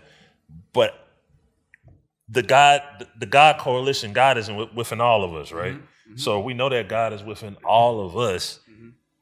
This is part of the problem. Religion can be somewhat separating. You see what I'm saying? Right. We're having a good conversation, but it's like everybody's going to believe what they're going to believe regardless. No. You know what I'm saying? No type of way about that. No, not at all. I'm the same way. Don't get it. Hey. But work for me don't work for me. You say I don't get what? You don't get what I'm saying. No, I get what you saying, but I actually appreciate what y'all are saying because watch this. I see how God is working in this moment because they got so many people at home watching this like, man, Jay's saying what I be thinking. And the thing is, Dee-1 ain't no pastor, right? But since Dee-1 is a man of God and Dee-1 is a Christian and he ain't shy about that, when Dee-1 come here, it's like, well, we finna ask Dee-1 all these questions that we got, and I respect that. And so for me, I'm knowing that like, yo, as much as I do know the word of God and as much as I rep for it, that there's also a point to where I recognize that there's people who do this for a living. It's called people who study apologetics. Let me ask you apologetics something. means you know how to defend what you believe in to the fullest. Do you think that, how many different religions is it? How many different religions? I'm saying that you think. In the world? It's a lot of religions. Hundreds? I'm going to say it's a lot. Yeah. Do you think they're less blessed that they don't believe in Jesus? That's a great question. Do I think they're less blessed? No, I don't think that they are less blessed because God is so big and so powerful and so mighty that God even tell us to pray for and have love for our enemies. No. So because we talking specifically about. See, you talking about? I'm saying we talking specifically. What he's saying is that's a metaphor for even if somebody don't believe. No, in I ain't God. saying you keep talking about God. I'm saying, listen, people can get to God different ways, right? In their religion, right? People never said that they didn't believe in God because they didn't believe in the Bible. So if somebody is a Buddhist, do I think that they can still be blessed? The same exact way as you believing in Jesus. The same exact way? Yes. Yeah. That's what I'm saying. So it's I think what the issue is, I think just from me sitting here listening. So what's the difference? So you calling Jesus? You say Jesus is God. That's That's your God. All right, like the book, the Quran, they don't believe in Jesus. I'm about to make They're Muhammad. They're Muhammad. Go ahead. How many I'm gonna let Scream go. Go ahead. No, go ahead. You're saying my Lord and Savior Jesus Christ. That's your belief, your religion. Yeah. That's what it is. In Islam, they would say Muhammad. Mm-hmm. Buddhists would say Buddha. You see what I'm saying? Mm-hmm. So but I think where the confusion comes from is these are all prophets, mm-hmm. and prophets deliver the message from the Most High, correct? Yes. Mm-hmm. So that's kind of where we're coming from. But see, a lot of Christians talk the good, the bad game. Whoever talk, it's like politicians. Whoever said, okay, let's say what Jesus said. Jesus got their people. Muhammad got their people. Mm. Whoever in Buddhists got their people. Whoever in like in Ifa, we can have Arumala and Oludamare. Exactly. So it's like but it's one God, man. Man, but when you ask me this question, brother, you asked me a question specifically about can people who don't believe in Jesus be blessed the same way people who do believe in Jesus can be blessed? The answer is heck yeah. The devil. But you said something else. You started talking about enemies and shit. The devil. No. Because I'm about to say that's how much like we confuse being elevated with being blessed, brother. The devil can elevate people. The devil could bless people. Oh man, no, you going. The devil can elevate people. So if you're asking me, can people still be blessed the same way? So do you think if people don't believe if people don't believe in Jesus, they with the devil? Brother, yes or no? Brother, all we doing, no. Listen, no, I don't believe that. Yeah. All we doing, right? We rolling the dice right now. Because on earth, we looking at, man, look, I'm alive, I'm healthy, I look good. I'm alive, I'm healthy, I look good, I'm blessed, you blessed, we all blessed, da-da-da. And we could all say, I'm blessed because of this person. I'm blessed because of this person. Exactly. I'm blessed. Right. All we doing down here is we rolling the dice for after we die and we ain't here no more. We rolling the dice based on what we believed in and what we believed the source of our blessings was. That's going to determine what's next for us after this. Because at that point, it ain't no guessing. All we doing while we down here is what you doing? What you hedging your bet on? You want bet that the universe is blessing you? Let's see what the universe do you when you die. I'm gonna see what God and Jesus Christ do for me when I die. That's what I'm betting on. I got a question too. Because I think. First, let me go back to what I was getting ready to say before everybody else was talking. I think where the disconnect in this conversation is coming in at is because I think that you're like misconfusing. That's not a word, but I think that you're like misunderstanding the fact that as far as God is concerned, the big head man that's over all of this shit, we're all on the same page about him. Mm-hmm. Mm-hmm. But where we're having a discrepancy at is the whole Jesus thing, the whole Bible thing, the whole interpretation thing, the whole way that it was presented to the people when it did come out as opposed by the people that like put it out as opposed to it being like presented as a personal interpretation of each one of these people. It was presented as the one and only gospel, and that's not the case. So if y'all don't claim to be Christians, let me ask you a question. Have any of y'all ever been blessed by a sermon that a Christian pastor spit? For sure. Yeah. Every religion. But that don't every mean religion shit. though. If you gonna listen to my Baba, you gonna get blessed by some of that shit. It's just what it is. It's whatever you feel. It's in your spirit, bro. I've been to the mosque and been blessed by. Yeah, I done been to and I done been places that can't even understand, but can see the spirit moving in these people. Couldn't even understand. When I went to Africa one time, I couldn't even understand what the people were saying, but I felt that. Right. You get what I'm saying? Right. So it's just what it is, and I don't know who they was talking to. What I feel like is whatever. If you believe in what you believe in all the way, that's what make you get to where you're trying to go. Like the belief system. You get what I'm saying? I believe like because who's to say what's what? How do you believe? That's what I'm saying. How do you believe what's what? Hold on. Let me ask you a question. So basically what I want to know is, for me personally, do you feel like you can carry on a real conversation about God without involving Jesus? Can I? I do it all the time. Yes. This is God right here. What I was about to say was basically what you just asked me, which is when I'm sitting with Minister Louis Farrakhan, who I've sat with in his hotel room before, gone, listen to him speak and preach, right? Yeah. Half of his message is about Jesus. Half of what he be talking about is about Jesus. You know that's right. A lot of people in other religions. Nobody say he didn't exist. Yeah, that's what I'm saying. A lot of people in other religions, the story of Jesus Christ and what Jesus Christ represents, they respect and pay homage to it. I'm not disrespecting that at all. That's just like a nigga. That's just like a nigga being in this city, right? And he probably be the biggest nigga from the west side. I'm the biggest nigga from the east side. I'm gonna acknowledge you, but I ain't gonna acknowledge you. I'm gonna acknowledge you. Yeah, he was doing his thing. But I ain't gonna submit. Yeah, he was a prophet. I was too. Right. Yeah, like he is a big nigga, that's the truth. but he's the biggest nigga from his side. Yeah, that's the truth. What they saying, yeah, but we were doing that too over here. Like what they try to do, they try to block out. So all these spiritual ass people from our country, bro, from African shit, where they at? They just is not. It's just not. It's just not taught to us on how strong our people was too. And like what those religions was. Yeah, what those religions, it's just not taught how these people has healed shit, has cured blindness, cured AIDS, cured illness, cured all type of shit. Right. It just ain't been publicized the way this has. And the reason... So just because this book is more popular, this is what we believe the most. And the reason that our teachings from our people wasn't publicized is because if we would have been taught our teachings from our people, we would no longer feel the need to be oppressed. Exactly. We wouldn't feel like we're dogs. That's not true. That is so not true. How?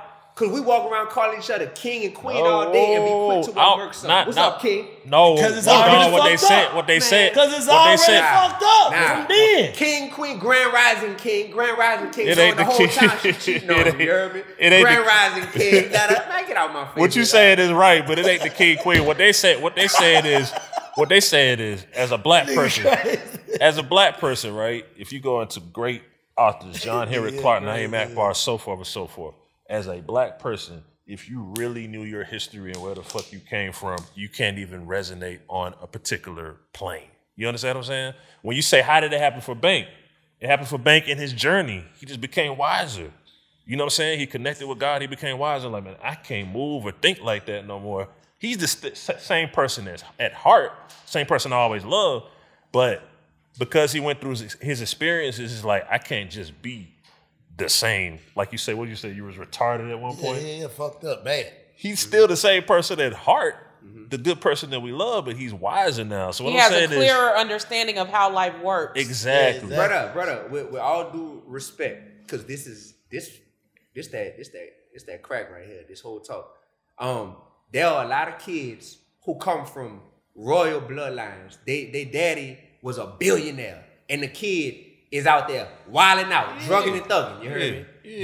They no, it's a lot of that. There's a lot of people who what's the old phrase? Oh, you the daughter of a pastor? Oh, we know y'all the wildest ones. You know what I'm saying? Oh, for real, your daddy a whole pastor, blessing people, getting people saved and all this stuff on Sunday, helping bless people. But his daughter, who come from his bloodline, is out there on some whole other type of stuff. But just like you can be led on the righteous path, you can be led astray. Exactly. And I feel like hip hop at this point is what's leading our people more than even church. When you think about it, bro, they got more, like the 25 and under generation. They are listening to rap music way more than they listening to sermons or going to church or anything like that. So let's be honest about the power of rap music, and let's be honest about what sermons are being spit via rap music. That's a metaphor for what messages are being glorified in rap music, because that's the Bible for a lot of people. So let me 25 and under, that's their Bible. Is Apple Music and Spotify. So let me ask you a question. Yeah. So outside of like the rap music, you don't think that like TV, movies, and YouTube have an even more major effect? Not a more major effect. Do they have an effect? I believe all media has an effect. I, in my lifetime, sweetie, have not encountered a type of media that has more of an impact than rap. Yeah, that rap got a vibration. It do. Yeah, hip hop. It got different vibration. That beat, that shit, you on them drugs, that shit will do something to your ass. I can't listen to certain shit. Now, I still be counting. Make me want to go back into turn that shit off.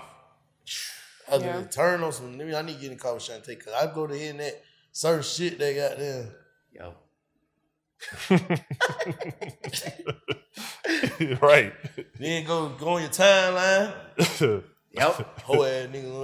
That shit do just like that, bro. That music so different. Yeah. Man, it's the most powerful thing. So we agreeing on that. Now here's Red wrong. Yep. All we know is red wrong. Man. That shit turned me up. Bitch, what I thought a nigga said something. A lot of niggas said something. That shit turned a nigga ass up. So since we agreeing on that, I'm just saying, let's go one step past agreeing on that, and let's say, dang, whoever made the Red Rum song, whoever made that song. Same nigga. Oh, same one. All right. Whoever making them songs and whoever consuming them songs, how do we reach them to where we teach that brother, hey, brother, you could do better than that, dog. You could still make hit songs. You could still be a rapper, but you could do better than that, my brother. Like, I know you got it. That shit ain't really going like that, right? Yeah. That other shit ain't really going, bro. Just keep it real. Hey, brother, that shit ain't going. Hey, brother, I got because let me just speak to the brother that made that song. We're not gonna call no names or whatever. But the brother that made that song is one of the brothers that I was speaking about like earlier in this episode that basically has turned his life experiences into his art form to make his living.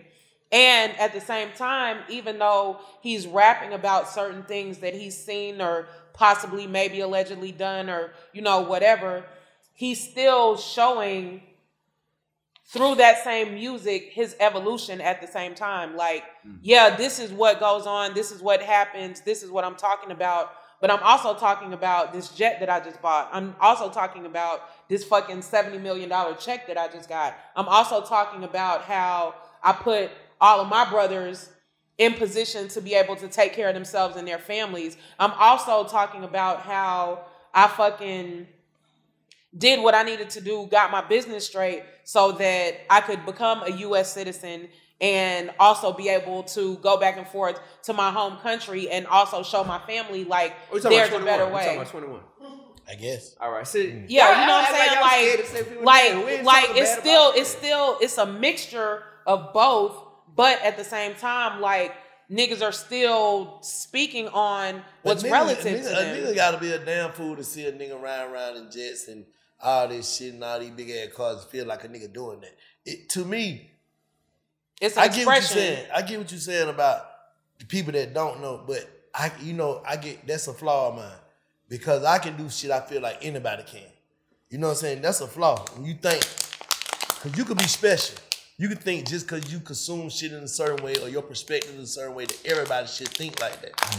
That's really some bullshit. So I look at it like, bro, you know a nigga ain't doing this shit that they saying they doing and them nigga doing this.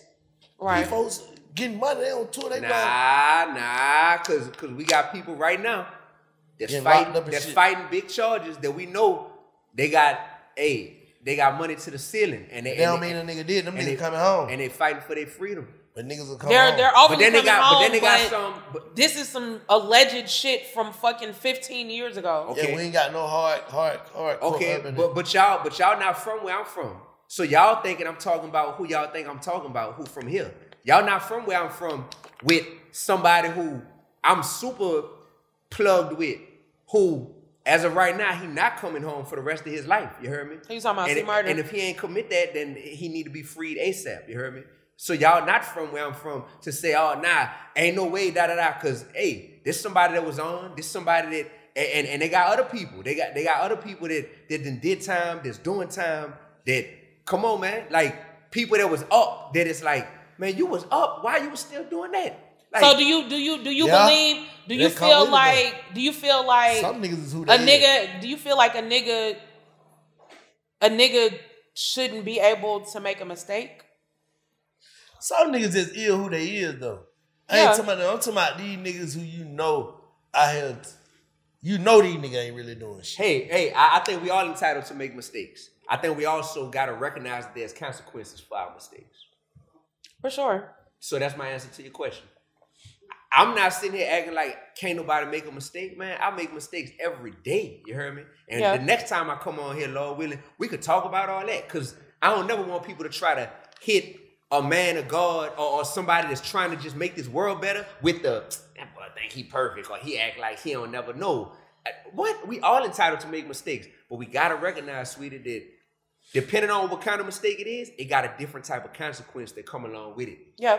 And that's all I'm saying is a lot of these kids that's making mistakes because of what they being influenced by the streets, by the music, by whatever, they not getting a second chance because the consequence that come along with their mistakes ain't no shaking back from that. You feel me? And I'm fighting for them at the end of the day. Because I done seen some people make mistakes that, dang, they ain't get a chance to shake back from it. And a real wise person learns from other people's mistakes.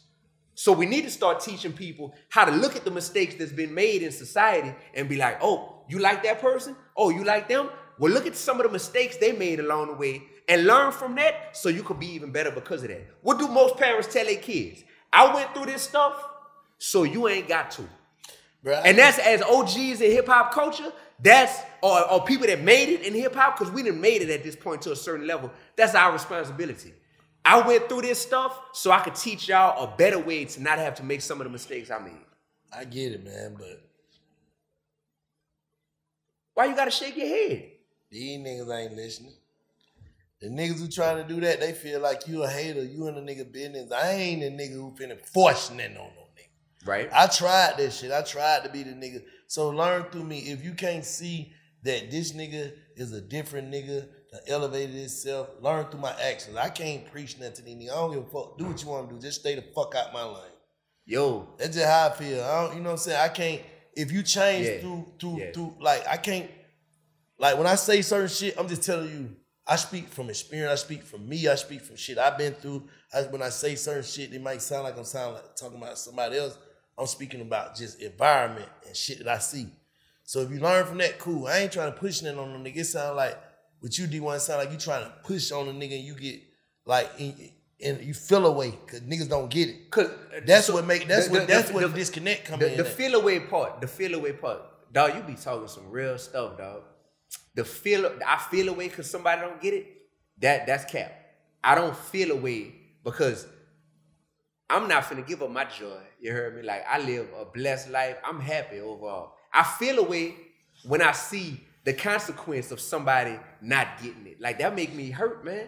Like, man, it's people I can't call because they ain't here with us no more that I feel like I could have did more. And since I lost my best friend like that, since I lost my student G-Money, that was Fredo Bang rapping partner, to that, and I feel like in my heart, man, what if I would have just been a little more persistent? That stuff sit with me, dog. Like, that stuff sit with me, and it hurt. But it ain't got me walking around here feeling the way in general, because at a certain point, I ain't gonna give up on you. I'm just gonna redirect my energy to the next person that's like, well, maybe God put me in your life for me to make a difference with you.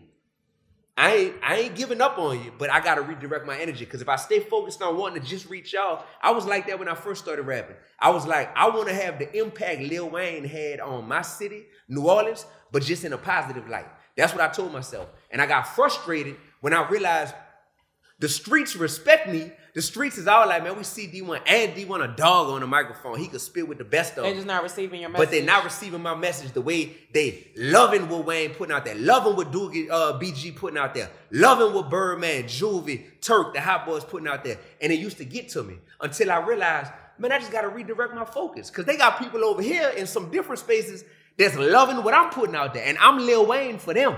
You heard me? And I had to learn, like, oh, don't get mad at these people. Always be here for them. But at a certain point, my energy is now focused on the people, the soil that's fertile.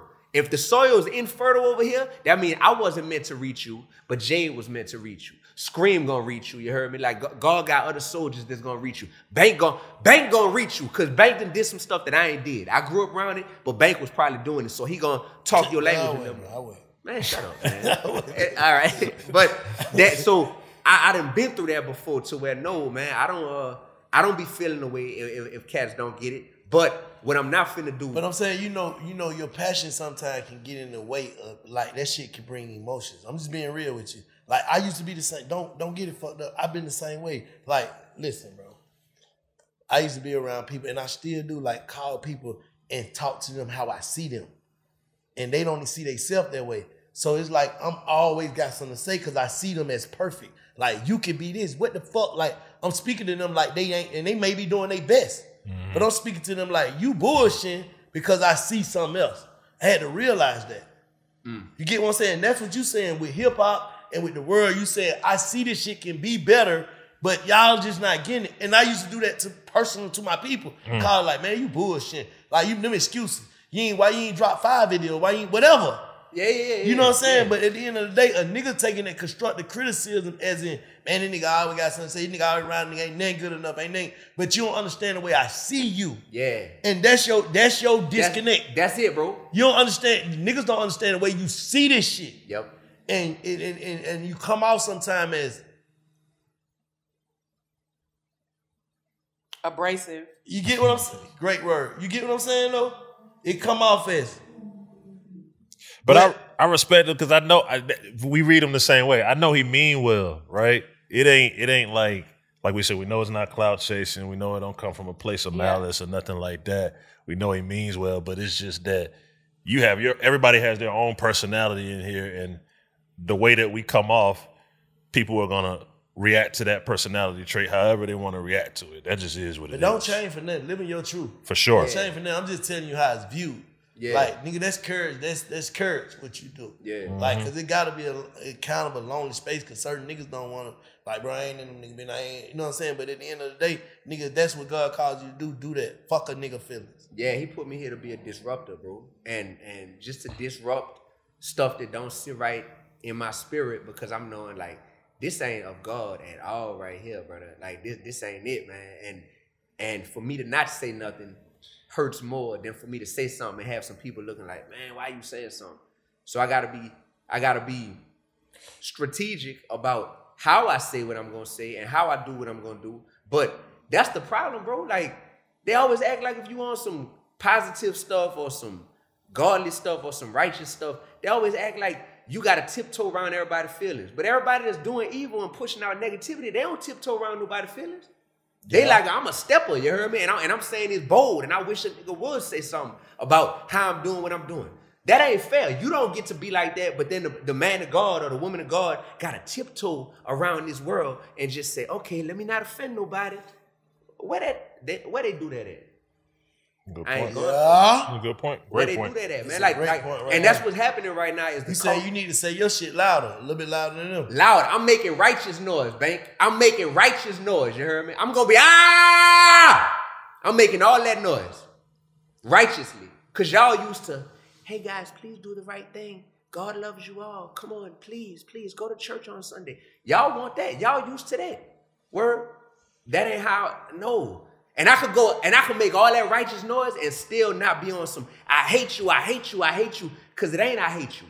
It's I love you. That it's the same convo you having when you telling your partner, man, I see better for you, man. That's all that is. And I mean, at the end of the day, ain't no script to none of this, bro. So ain't no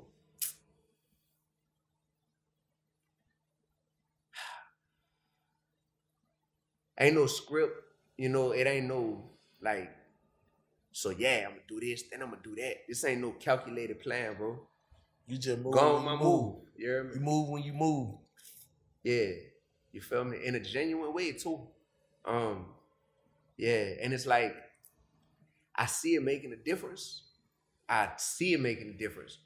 But sometimes all the world see is, oh, 2 rappers ain't like what you said, so they feel this type of way. But they're not seeing all the impact that I'm making, bro. Like, and I'm seeing it. And it's not just me, bro. Like, everybody should be doing this. You ain't got to be a rapper to be doing this. Whatever field you in, man. If you a lawyer, if you a teacher, if you an accountant, if you working at the grocery store, if you working at the gas station, you got opportunities to spread light and spread God's message in what you're doing. And they got opportunities to where you could see, like, oh, what's going on right here ain't right. Politics. We need more good politicians, man. Instead of people just saying, man, all politicians crooked. Because most of them is. So we need the people that's like, well, I'm going to be the one that's not a crooked politician, man. And God gifted me to get into that realm and to be a politician just so I could be the change that I wanted to see. I didn't have to be no rapper, man. I graduated college. Like, I was good. I was teaching. I was coaching basketball. I was about to start my own businesses. Man, I just so happened to be able to, man, when I put 16 bars together, it give people goosebumps. It make these crowds. It made Tupac mama, Miss Afeni Shakur, say, "You remind me of my son with your passion when you're on the microphone." When she saw me perform when I was in college, it make people feel a way. You heard me? So I'm like, shoot, I could get in that. I love rap. I love hip hop. I get in this game to make a difference, you know? And I could just be in the church all the time with it. Well, D, why don't you just go over there? Yeah, I'll be in the church. And then the next day I'll be at a college. And then the next day, if I gotta be at a conference or a convention, I'm there. And the next day, if I'm at Big Facts, I'm there. And then if I'm on Breakfast Club, like 2 weeks ago, I'm at Breakfast Club. And then, like, there ain't no script to what I'm doing, bro. Ain't no script to what I'm doing, so it ain't no box to what I'm doing either. And I does it all as the same dude with the same passion. I don't get around other people and be like, so who I gotta be around them to make them like shit me? right there. I fuck with that. You know? D, I fuck with that right now. Yeah, D, you at all time in front of anybody. I think where I fucked up at, I just accepted that this shit fucked up. You know what I'm saying? Like, you know, a nigga used to be wanna be an advocate and try to tell people. I just done accepted, like, man, shit, this shit fucked up. And I think that still come from two different places. Like, I think you just kind of like, sometimes you see some shit and it's so disheartening that you just like, man, fuck all this trying shit. You know what I'm saying? Yeah. But in your actions alone, like Killer Mike was telling you, so many people, in your actions and alone, in our actions alone, it speaks volumes. So you everybody still have an impact by leading by example. Nah, them facts, which sometimes that's more than just, you can talk to somebody and you falling upon deaf ears. You dig what I'm saying? So them facts right there. That's the way I look at it. I was with Killer Mike 2 weeks before he won his Grammy Award. I went on my first tour with Killer Mike and Young Dro. Jason Jeter was my manager. I had just stopped being a middle school teacher. One of my music videos went viral. Jason Jeter started managing me. That was a dream come true because I really looked up to T.I. a lot. Kip was locked up at the time. So me, Young Dro, Killer Mike, this 2011, y'all. Like, I've been doing this for that long. Same dude. We on the tour bus way back then. Dro, being crazy, being funny, being a clown. You know what I mean? Killer Mike sitting up front, always dressed in all black, just giving out game. You heard me? Whoever down to sit at the front of the tour bus with him, Killer Mike just finna fill you up with game all day. I was like, shoot, that's gonna be me. So the whole tour, I'm just up there josing with him, you heard me? Just running it, listening to stories and all that stuff. And we seen each other a couple weeks before he won his Grammy. I was at Stankonia Studios doing an interview, ran into him. Me and Killer Mike got music together and everything. And he was just like, man, I see you. He was like, hey, the way you do what you do is different than how I do what I do. But at the end of the day, we on the same team. We doing, you know, we both in this thing to make this space better for all of us. And I'm cool with that. I'm cool with not doing it the way somebody else do it or whatever, because I could reach people that somebody else can't reach. And it's just not enough. Y'all know I went on the whole tour. Y'all know who Macklemore is? Mm-hmm. You know Macklemore? The Grammy Award winning Macklemore. Yeah. Grammy Award winning Macklemore. Yeah. Right, from Seattle. So when he won all them Grammys for that song Thrift Shop and Same Love and Can't Hold Us, all them songs, I was on tour with him, right? That was right after the Grand Hustle tour. We did 52 city tour together. This 2012. And on that tour, this is a white suburban audience at every show. I'm a black dude from the Ninth Ward, east side of New Orleans, you heard me? I ain't never participated in the street stuff, but that's all I come up around, so I know it very well. And I'm just an urban dude, you know what I mean? Every night when the tour starts, I'm sitting here like, I don't know how I'm gonna relate to these people that's out here to see Macklemore. I do not know what songs to do. I'm looking at my playlist, like, what song's gonna reach them? I figured out a way on that tour to be a version of myself that I knew was gonna appeal to all them suburban white fans that was at them shows. And after a while, after like 2 or 3 shows, I figured it out, right? And so every night I was able to win them over enough to where they was rocking with me. And it wasn't until I got home back to New Orleans off of that tour that I felt empty. My pockets was full of money. I was definitely 4 PF, you heard me? But I felt empty because I was like, D, that wasn't even you in front of them crowds every night. You turned into what you knew they would like. instead of being you and being like, if you like it, you like it. If you don't like it, oh well. And that ain't feel good, bro. When I got home from that tour, that ain't. But to some niggas, that shit feel good though. Some niggas look at that shit as I'm just acting. Correct. Like we can't see just because you got a passion for music, you grew up, you love music. Some niggas look at this shit as a hustle. We gotta look at it like that from that perspective too, because a lot of niggas be like, bro, I'm just in this shit. This is what it is. Yo, to get my money and get up out this motherfucker. That's and that's what allows you to be a glorified prostitute, because you're easy to toss if your soul could be bought for a cost. You're a glorified prostitute at that point. If you like, man, I say whatever on this microphone. I know I'm about to reach millions of people, but I'm gonna say whatever on this. Even if I don't reach millions, I'm about to reach buku people on this mic, and I'll say whatever as long as you pay me for it. You're a glorified prostitute. But it's not even. I don't even think it's so much that a nigga will say anything for the money. But I think what Black was saying is that, like, it's niggas out here that don't look at this shit like, I have a passion and I'm going to overthink everything that I say to make sure it's right and this and that, blah, blah, blah. They're looking at it like, I'm about to tell my story. I'm finna get my money and I'm finna get up out of this shit. Not necessarily like I'm going to fucking sell my soul or no shit like that. But they're looking at it like it's a business transaction. Not like, okay, this is some shit that I really just want to do whether I get paid for it or not. He's saying with these microphones, give you a morally responsibility. That's what he's saying. That's what he's saying. He's saying, bro, when you what I'm saying is niggas out there that don't look at it like that. But they're not just gonna say. Have to, though. Yeah, but they're eventually not gonna have to. That's just like on this shit right here. I be want to say so much shit on this podcast that I don't say because I know I have a moral responsibility. Like I be want to say so much shit when I be in different mindsets and different like today I was saying some shit that, you know, but it is what it is. You know you got a responsibility. Look, yeah, man. you do though. You do. Nah, but what I'm saying is, I guess what I'm trying to say is, I don't think y'all are getting what I'm saying. Nah, I get what you're saying, but I'm just saying, I just inputted that. Because I was that nigga. Yeah, it's niggas that, true enough, when the mic turns on, you have a moral responsibility, but it's niggas out there that look at this as a job and as a check, and they feel like as long as I'm not irresponsible with my personal morals, then it's not a big deal. You see what I'm saying? Like whatever's important to you, as long as I don't give a fuck. It's the shit that I stand for and the shit that I believe in, as long as I don't go against that, for me, whatever else I say on here is whatever. Yeah. You know what I'm saying? Like, you saying like this is skit. Yeah. That's basically. You said this is skit. They gonna do a skit. Okay. But I'm not gonna say no like weirdo shit or nothing like that. But at the end of the day, me telling my story, if that offends some people, then oh well, I'm about to tell my story because this is what I know and I'm about to get my money. Yeah, that telling your story part, these people don't be telling their story. You said it earlier, they be telling their partner's story, who in the studio with them, who they want to impress.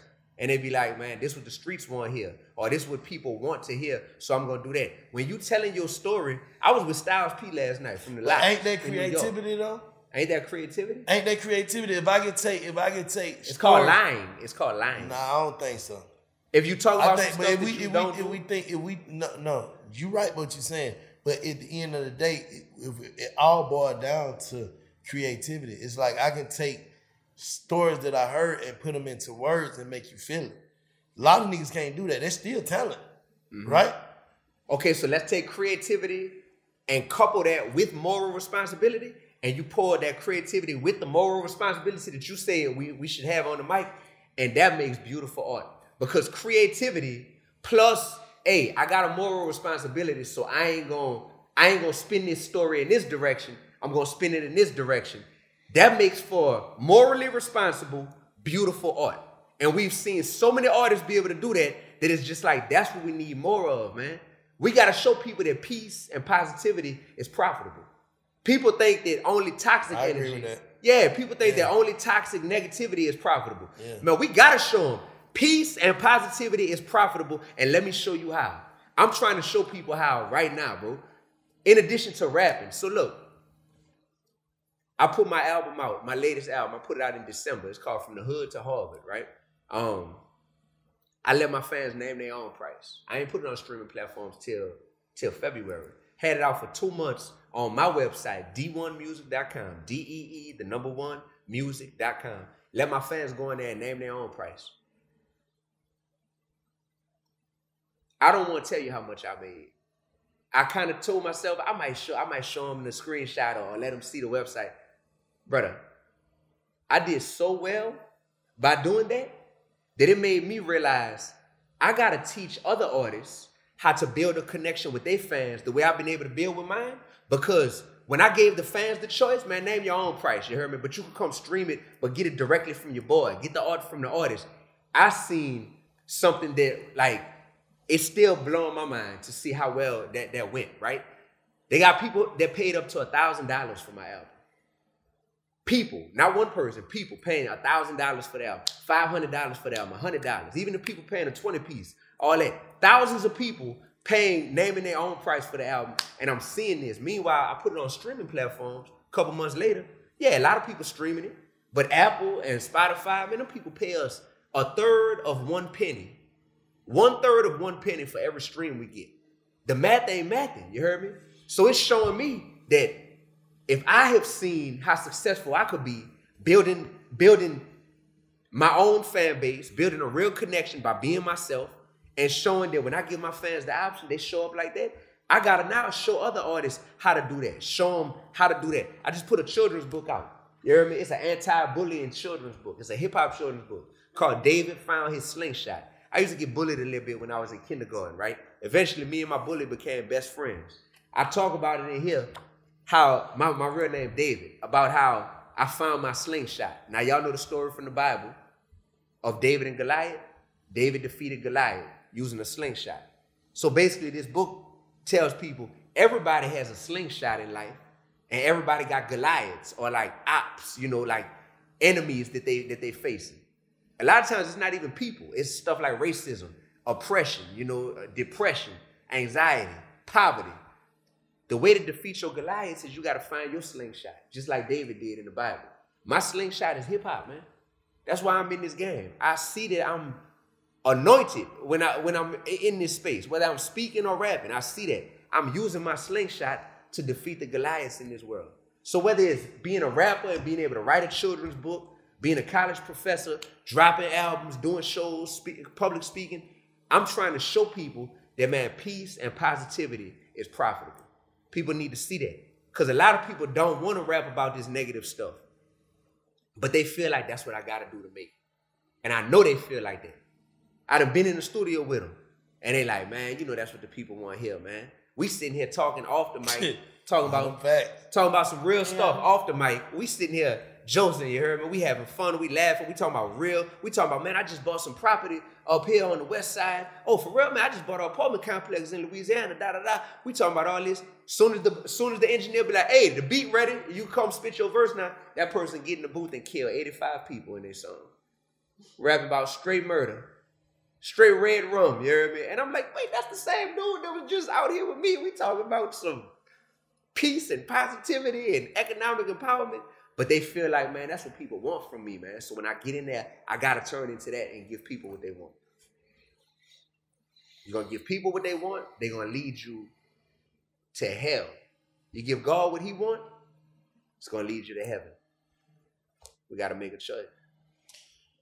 Nah, God want me to give these people what they want. Look at him.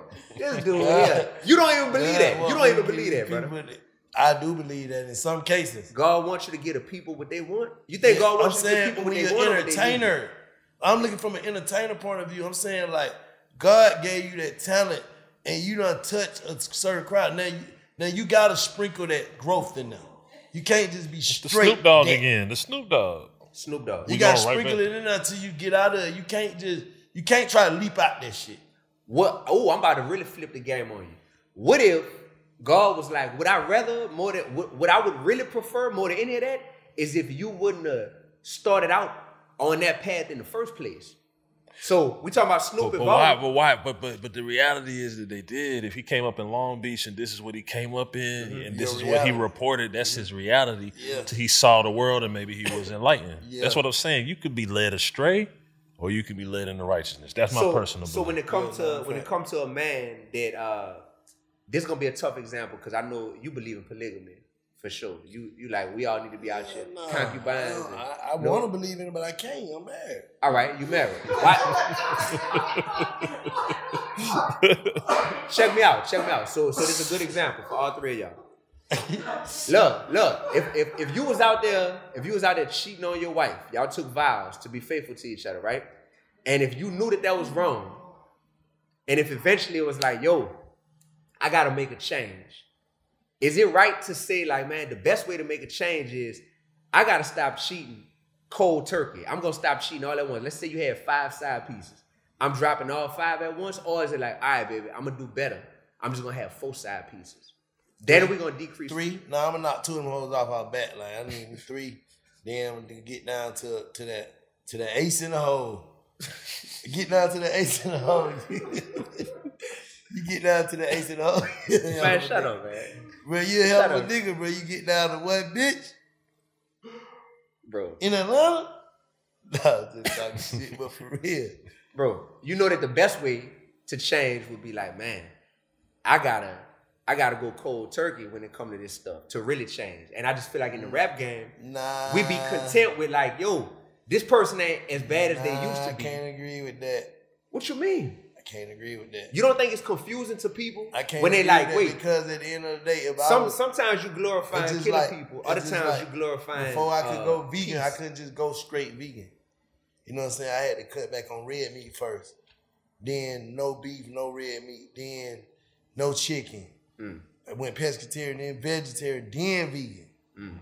So I have to move in. I have to patient myself. And you know what? It ain't no, as I'm sitting here talking, because none of this ain't scripted.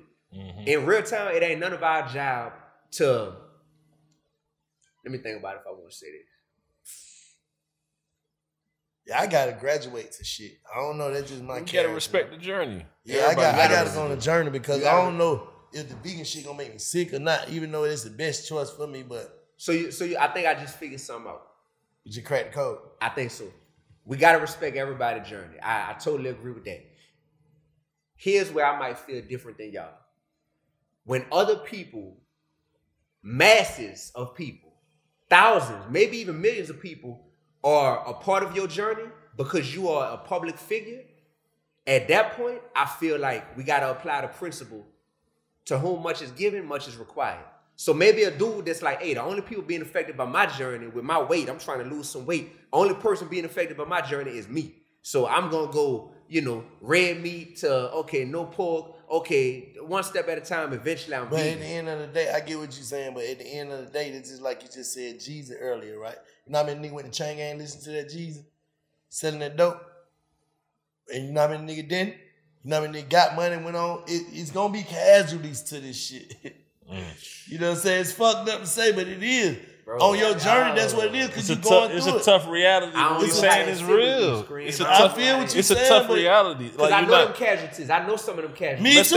Let's think about. That don't sit well with me, dog. But let's think but about. It come with this shit, though. It's life. Life wouldn't be life if it was perfect. It's going to come with some casualties. Let's just think about. Life wouldn't be life if this shit was perfect. Just think about war. Just the word war. And reflect on it. It happened.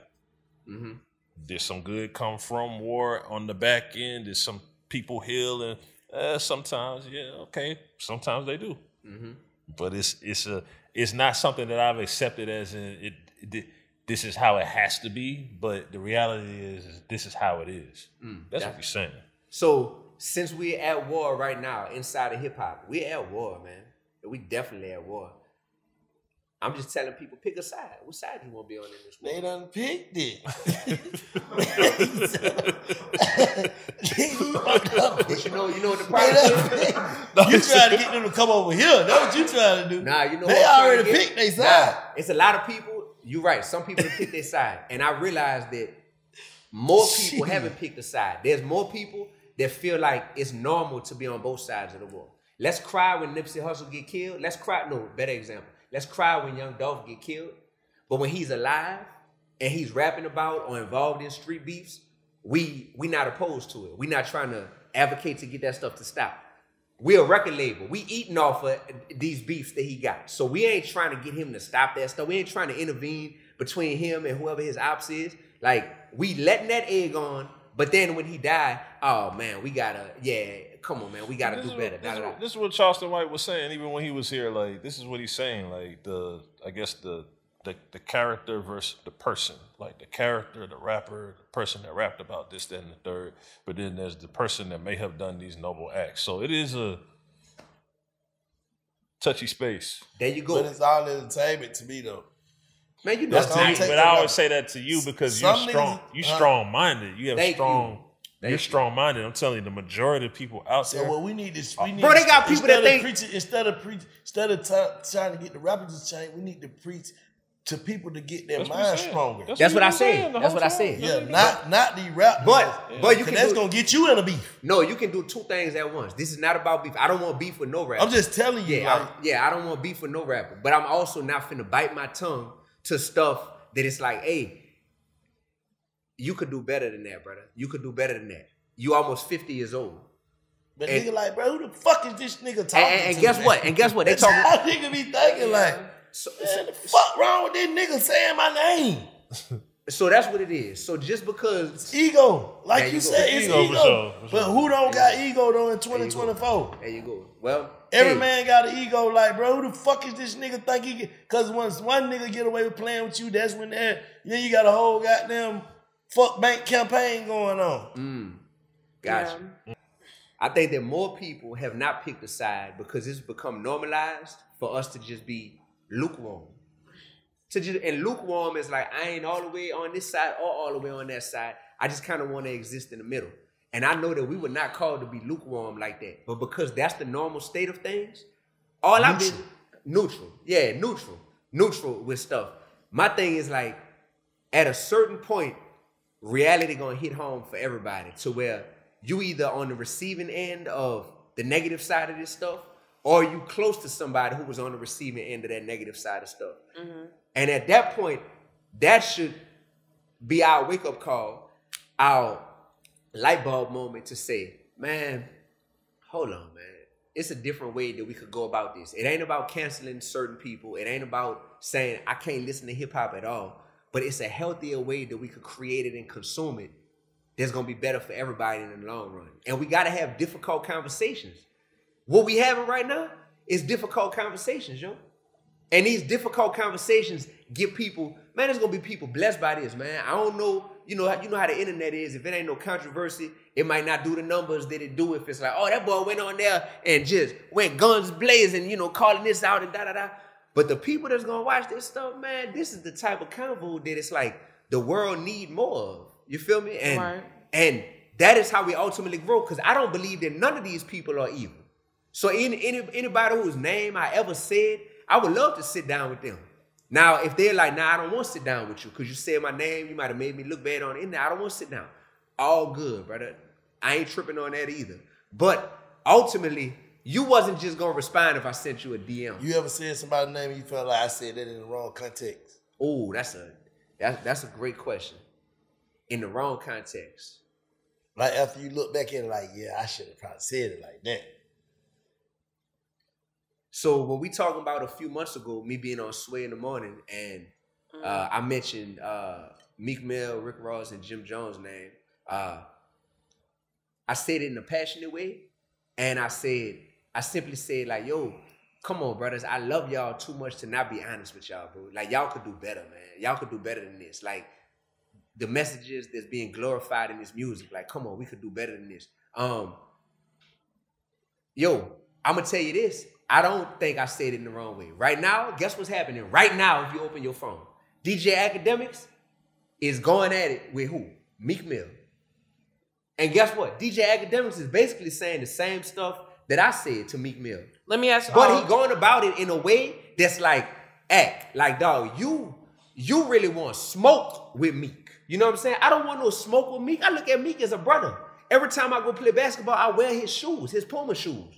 Like, and I gave out 1,300 pair of his shoes in my hood in New Orleans to bless people because I think that's fire, the prison reform stuff. I simply was approaching it like, dog, I think it's confusing to people when they see that you on this, but then you on something different. Right now, Act is saying the same thing, but the way he's saying it is like, dog, you really want to smoke with this man. Like, you're trying to make him look like a clown. And like, so the way I be going about stuff, I do know that I get passionate when I say stuff. And sometimes just that passion could make somebody say, oh, word? Oh, you like, you got that type of energy? Or it seemed like nobody took it as disrespect. It seemed like the only people that responded, shout out to Meek, because Meek responded and kept it 100. He was like, I ain't gonna lie, brother. We do all this. We do the positive stuff and we do the street stuff. He said that in his Instagram reply. He wrote it as a message for the public to see, put it on his story. I respected him being honest.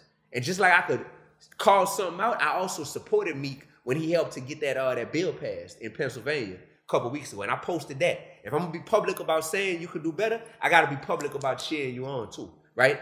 I was public about saluting Ross when he said Big Juke just got killed. Come on, Memphis. Let's put the guns down. Come on, Memphis. We could do better. I saluted Ross and went on Instagram and did a whole post about that. Not that many blogs picked that one up, though. Oh, they don't pick it up when it's like, oh, he showing love to them now. Jim Jones. Me and Jim Jones done text each other at this point. We ain't met in person yet. I was in Harlem yesterday. I would have loved to have met with him. You know what I mean? Like, so no, to answer your question, that's a long way of saying, I don't think I just be coming at people sideways on some stuff. Do I think Ross came at me sideways in terms of his response? Yeah. Because he didn't even respond to what I actually brought up. He just went to, I'm just about to make fun of you and call you Lil Man and say you look like a fake roster. And who are you? You trying to go viral on other people's names. I think that was wrong. So can I ask you a question? Like about the whole Meek situation or whatever. So how do you feel about when basically he was saying, like you said, he was saying basically the same thing that you're saying, but it took like a personal connotation or whatever because he started talking about other stuff. But when he started saying, okay, Meek is supposed to be positive, he's doing street stuff, so now I'm going to get the reform, I'm going to try my hardest to turn him into the governor and get the reform thing canceled. How do you feel about that? I don't agree with that. I think academics, that shows me that you don't really have love for Meek Mill at the core of who you are, academics. Like, you looking at Meek Mill as an op. Like, you want to get him in trouble. You want to get him canceled. You want him to lose a partnership that he has in his state to where he's doing great things. I don't want Meek to lose nothing when it comes to that. I want to celebrate that side of him even more and get him to lean into that type of side. That's the difference. Yeah, These people are not my ops. Like, they're not my ops at all. It's just like, man, Shorty Low said, but I feel it must be two sides. It's like, come on, man. Like, if it's two sides, I'm saying it's better for all of us to have you lean into the good side. Yeah, that's what I'm saying. Like, I just feel like when it comes to that particular situation, when it goes left to the point of you saying that you're trying to get a movement shut down that's doing so much good and helping so many people, and you're trying to get him in trouble with these same people that are helping. Not you. But when you say that you're trying to, like I said, get the movement shut down that in turn is doing so much good and helping so many people, and get him in trouble with these people and these political figures that are helping him change the laws and helping him like make a better way for the people, I feel like that should remove your ability to speak on whether or not what you feel like he's doing is right or wrong. I mean, okay. Spit it out, nigga. I'm spitting it out. I'm saying, like, when the shit turns personal and when you start trying to, like, basically set up a nigga's downfall, then your conversation is invalid at that point. So because if you're saying, okay, he shouldn't be doing both because he's trying to do something positive, okay, leave it at that. But don't say, okay, now I'm finna attack this nigga and try to goddamn stop all this good shit that he's doing because I feel a personal way about him and now I'm about to try to go after everything that he has going on. Your conversation means nothing at that point because it's some personal shit and not from an objective point of view. And there you go. Agreed. I agree with you. We're on the same page. And people gonna look at what kind of fruit your tree produces. So it's like academics. Outside of criticizing Meek, what do you stand for, my dog? Like, what do you be pushing? But unfortunately, Academics is known as a dude that be egging on some of them beefs in rap. And be trying to like push people to the toxic behavior. And he covers that stuff in a way that he has a reputation for that. So it don't seem like, dog, you always on this type of time. It seemed like, you got a personal issue with Meek right now. Yeah. But outside of this, boy, you be perpetuating the negativity too. And with that being said, my brother, you can do better as well. DJ Academics, you could do better, bro. If you really on that type of time where you saying Meek Mill being on both sides bothers you, then you have to show that you aren't on both sides on a regular basis. You got to show that. When people look at what Dee-1 been representing for the last 15 years, since I put my first album out in 2008, it's the same thing that I'm on now. That's something I'm proud of, bro. This ain't no, man, right now it's just convenient to call this out. I think this is going to get me some interviews and get me on big facts. Man, I've been the same way, man. I don't know how to not be this way. That's how much I've been like this. I don't know how to not be this way. I just feel like if you're going to advocate for one thing and try to call other people out on their flaws in contrast to that one thing, you shouldn't have any flaws either. So, okay, the part I disagree with is you shouldn't have any flaws either. Everybody gonna have. No, flaws. what I'm saying is if you're a hypocrite, if you're trying to. No, he's saying he basically. Well, I'm gonna speak for him, but I think what he's saying is. I'm listening. Like, he ain't got no flaw. His flaws only harm him. They don't harm other people. Y'all both right. What Bank's saying is right, but no, Jay, what you saying is right because you're implying, it's very easy to see, like Academics, boy, you don't be standing for no positive stuff. Like outside of, all of a sudden you want to get Meek canceled because you're so appalled by what he threatened you online. But boy, outside of this, you don't be on no positive, righteous stuff at all. And you're saying that's hypocritical, Act. Very. Why you got to, no, I agree with you. We're on the same page. Oh, no, I thought you were talking about him. No. Yeah, that's why it seemed like she talking about me. That's why I wanted to keep staying for the camera. You talking about Act, right? Because I don't have smoke with these people. Yeah. The difference is, I gotta tell y'all this. There's two types of love, right? Who got kids here? I don't have kids yet. Kids. I got godkids. Got kids. I'm the only one with none. All right. Look like I need to make some babies. All right. That being said, no, I'm just playing. I gotta get married first. Check this out. They got the Bible tells it. We can take it there if you want, brother. Who told you? The Bible told me that. The Bible told me that. Good man. And it makes sense because it's like, bet. All right, let me get to my point, bro. Go ahead. I'm gonna get back on you, man. Yeah, go ahead. We need some more Christ. Is he looking for where the rest of the Christ at? Let him piss right quick. All right. Golly. Go ahead, keep going. All right, this is an important point.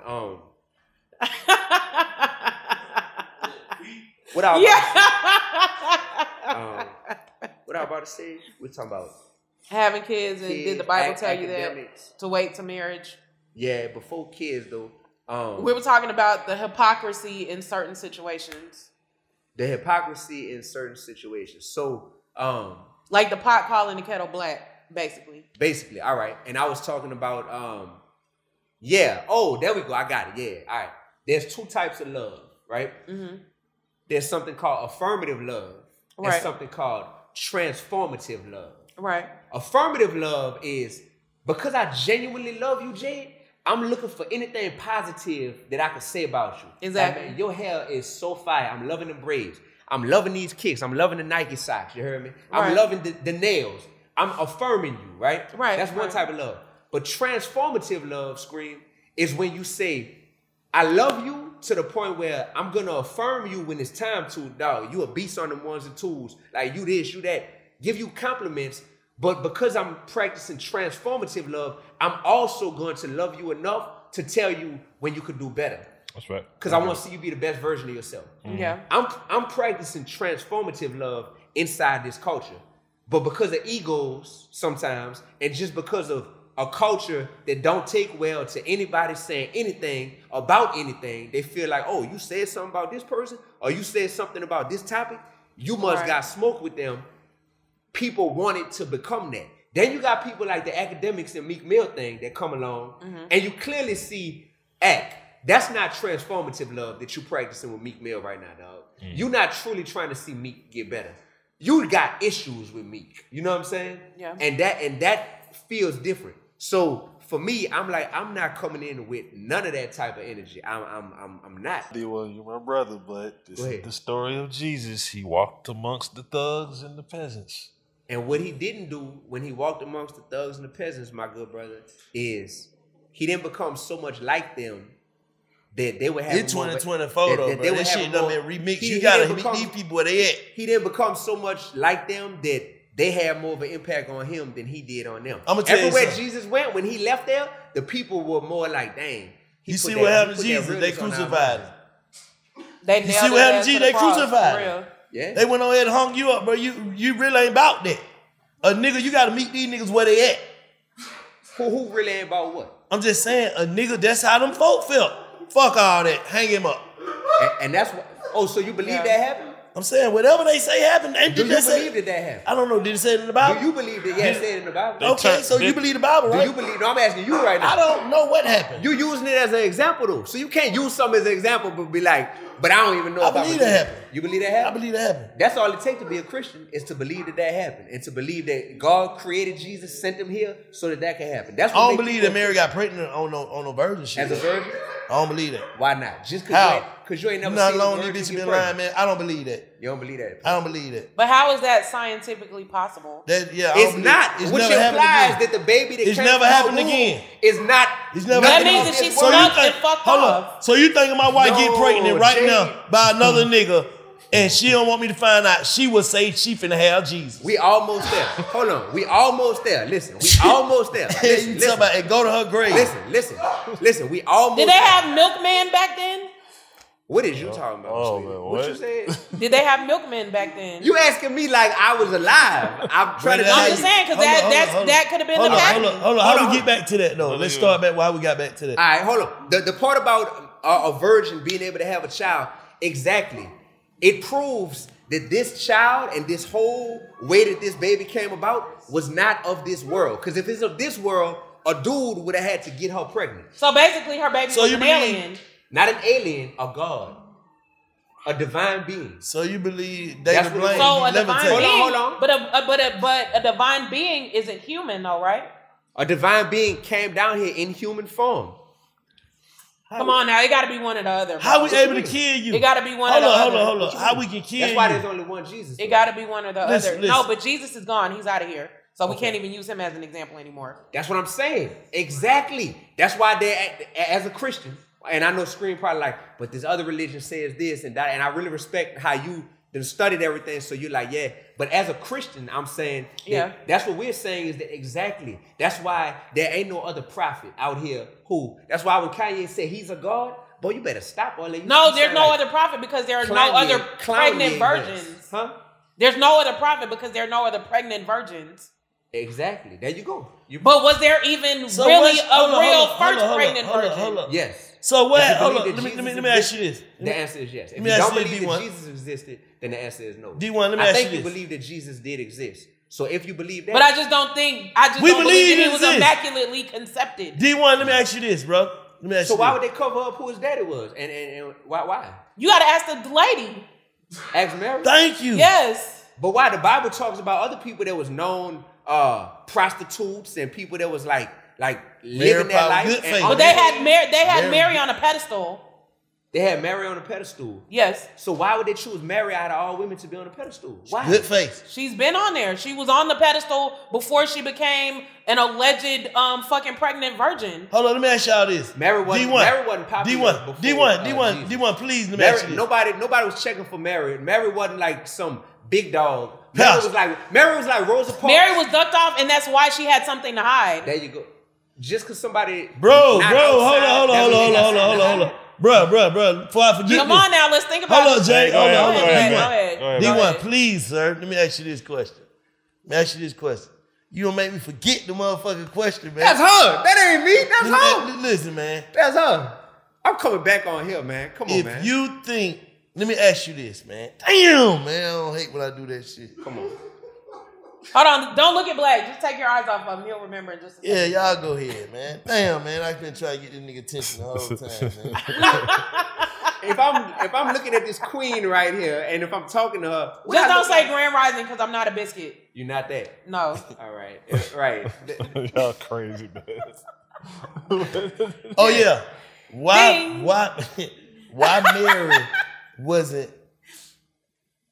If she had the son of Jesus, the son of God, Jesus, why didn't she become like a God? You gotta ask God that, brother. Oh no, I'm asking you, brother. Brother. I'm saying, like, why did they? Huh?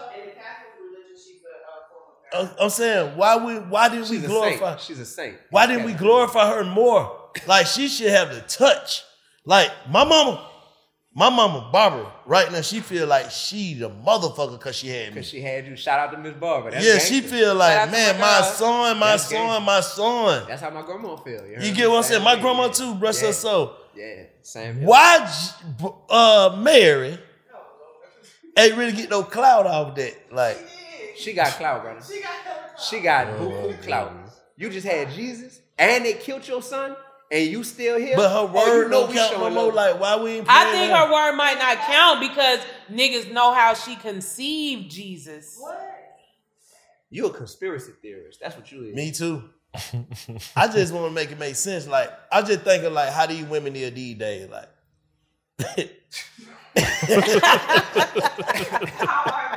you know what I'm saying? How are they? Joseph, like Joseph, you Joseph, Big Joe, and you with Mary, and Joseph been in the field working, and she just so happened to get pregnant. What did she goes tell you? And you ain't touch Mary, Big Joe. Like, we gotta put all this shit in perspective of this woman. She had a dude, right? She was married to Joseph, bro. She was married to Joseph, right? Yeah. But she got pregnant and had a baby by somebody else.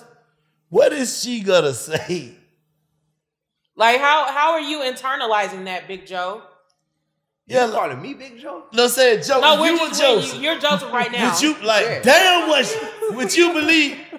Am I tripping screen? Did Jessica wake up tomorrow with the Jesus in her? Right, no, we ain't we ain't going for this Jesus. Said that my wife popped up pregnant, but I didn't touch his wife wake up tomorrow, like, he know we've been Ramadan. We've been having sex. She 2 weeks. I just think honestly, my perspective on it is I don't take the Bible when I read it literal word for word like this, right? I take what you were saying about the power of the tongue. You know what I'm saying? Me too. Now they got some damn good shit. Like Pastor Keon, they're my favorite. It's a bunch of Pastor Mike Jr. They're my favorite. Like, they speaking it. Like, trust me, it's a lot of stories in the Bible. I'm just saying, like, some of the stories just don't make sense to me. Yeah. Like, I'm just putting it up to, like, believe me, I believe the whole story of Jesus. I believe that he was a special person. I believe all that. But I don't know if he the son of God. I feel like if he the son of God, there's more sons of God. I do too. That's how I feel. I don't feel like it's just one. Like, he just need to be God then Jesus. I don't feel like that. I feel like he be God, Jesus, God. These niggas I've seen be gods in their neighborhoods. Like, these are same type niggas.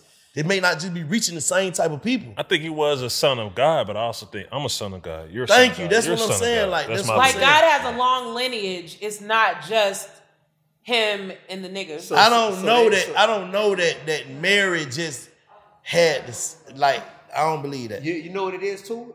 I also think that it's like how people nowadays who didn't see Jordan play don't believe that Jordan was as great as he was. Now you can believe it. They be like, you can believe it. Feel me on this, Scream. I'm talking to Scream right now. Feel me on this. Right. You like basketball? Michael Jordan's the greatest ever. There you I go. understand what you're saying. You saw Jordan. With my own eyes. Exactly. You know these little youngsters nowadays. Bron. Come on, man. You feel me? I got you on that. Yeah. But what I'm saying is, going to Jamaica and being amongst my Rastafarian brothers, and my Rastafarian brothers say, Jah, Allah Selassie, and so forth and stuff like that. I can't argue with their spirit and their belief in what they saw in Haile Selassie. You see what I'm saying? I wasn't there. Mm-hmm. So I can't tell them that you're not following the right prophet because this is the only prophet. Amazing. And then I also say, let me just finally say this. If you grew up, let's say you grew up in Asia your entire life, right? And you were only exposed to Buddha. You were never exposed to a Bible or the story of Jesus Christ or Jesus or anything like that. You were only exposed to this from your birth date to your death date, right? That's all you were exposed to. You don't know any other way. But if you pray every day and you worship a higher power and you're like, you humble yourself to say, thank you for another day and the blessings you bestowed upon me and so forth and so forth, I still think you could be rewarded and blessed here and after here. That's my belief. Right. Me too. No, I respect you a lot. That's it right there. Because even the way you Scream. articulating what you're saying is coming from a place of like rationale. Yeah, you just cracked the code. You just Yeah, a lot lot of people are coming, because one thing I was going to comment on what you said was, like, I'm cool with a lot of Muslims, like a lot of them, right? I'm cool with a lot of Rastafaris, you know what I'm saying? I'm a Rastafarians. I'm cool with people that's like, hey, I'm spiritual, but I'm not religious at all, so I don't claim nothing. And I'm friends with these people, and what I realize is you're either going to approach your relationships with them to where you always telling them, you know what you believe is wrong, right? You know you're wrong and what I believe is right. You're either going to do that and you're going to become that person, or you're going to be the person that's like, hey, at the end of the day, you might be a Falcons fan. I'm a Saints fan, you heard me? I'm black and gold, you heard me, all day. But I'm still able to look at what it is we do have in common and what we are on the same page about, and still exude that love with you and connect with you on them levels. And at a certain point, the things that we know that we got different feelings about, that stuff, if those conversations need to come up, if and when, that'll happen on its own. But I'm not getting cool with you just to be able to tell you, you know you're wrong, and you know you're wrong, because that's not love. And that's not what, to bring it really full circle, that's not even what Jesus did. Like the way Jesus did walk amongst the sinners and the thieves and the tax collectors is that he was there eating dinner with them at their crib. They clearly thought he was a cool dude. They was inviting him to their crib. You feel me? So when people try to come at me, like, I'm just going to name some artists that I've had featured on my songs, and people try to come at me like, well, why would you have this person on your song? I'm just like, stop. That sounds elementary. Why would you have The Game on your song? Why would you have Kevin Gates on your song? Why would you have Fredo Bang, Project Pat, Starlito, Juvenile, Manny Fresh, Lupe Fiasco, Big Crit, the list goes on. Why would you have these people on your songs over the course of your career? It's like, why would I not? We have so much that we relate on as people because we're people first. You know what I mean? And the human experience is something that so many of us can relate on, that I just need to be in relationship with these people. That's why I'm thankful that God is using me to be able to build bridges to where it's like, oh, word, I ain't talked to a dude that's a Christian maybe in a long time, or that really stand on his Christian beliefs, but I met Dee-1, and dude a little crazy, but he cool, like I rock with dude. Maybe that helps open the door to somebody saying, you know what? Maybe if I do go to church, or maybe if I meet some more Christians, I'm not coming into it with just this wall up, like y'all all super just. What if you find out like you tricked? Right. How would you feel? Like you've been bamboozled by the Bible. Yeah. How would you feel? Like, I would be dead when that happens, number one, because it would be in the afterlife. Because in this lifetime, like, can anybody tell you that you're not black at this point? Yeah. Somebody can tell you you're not black. The color black might not even be black.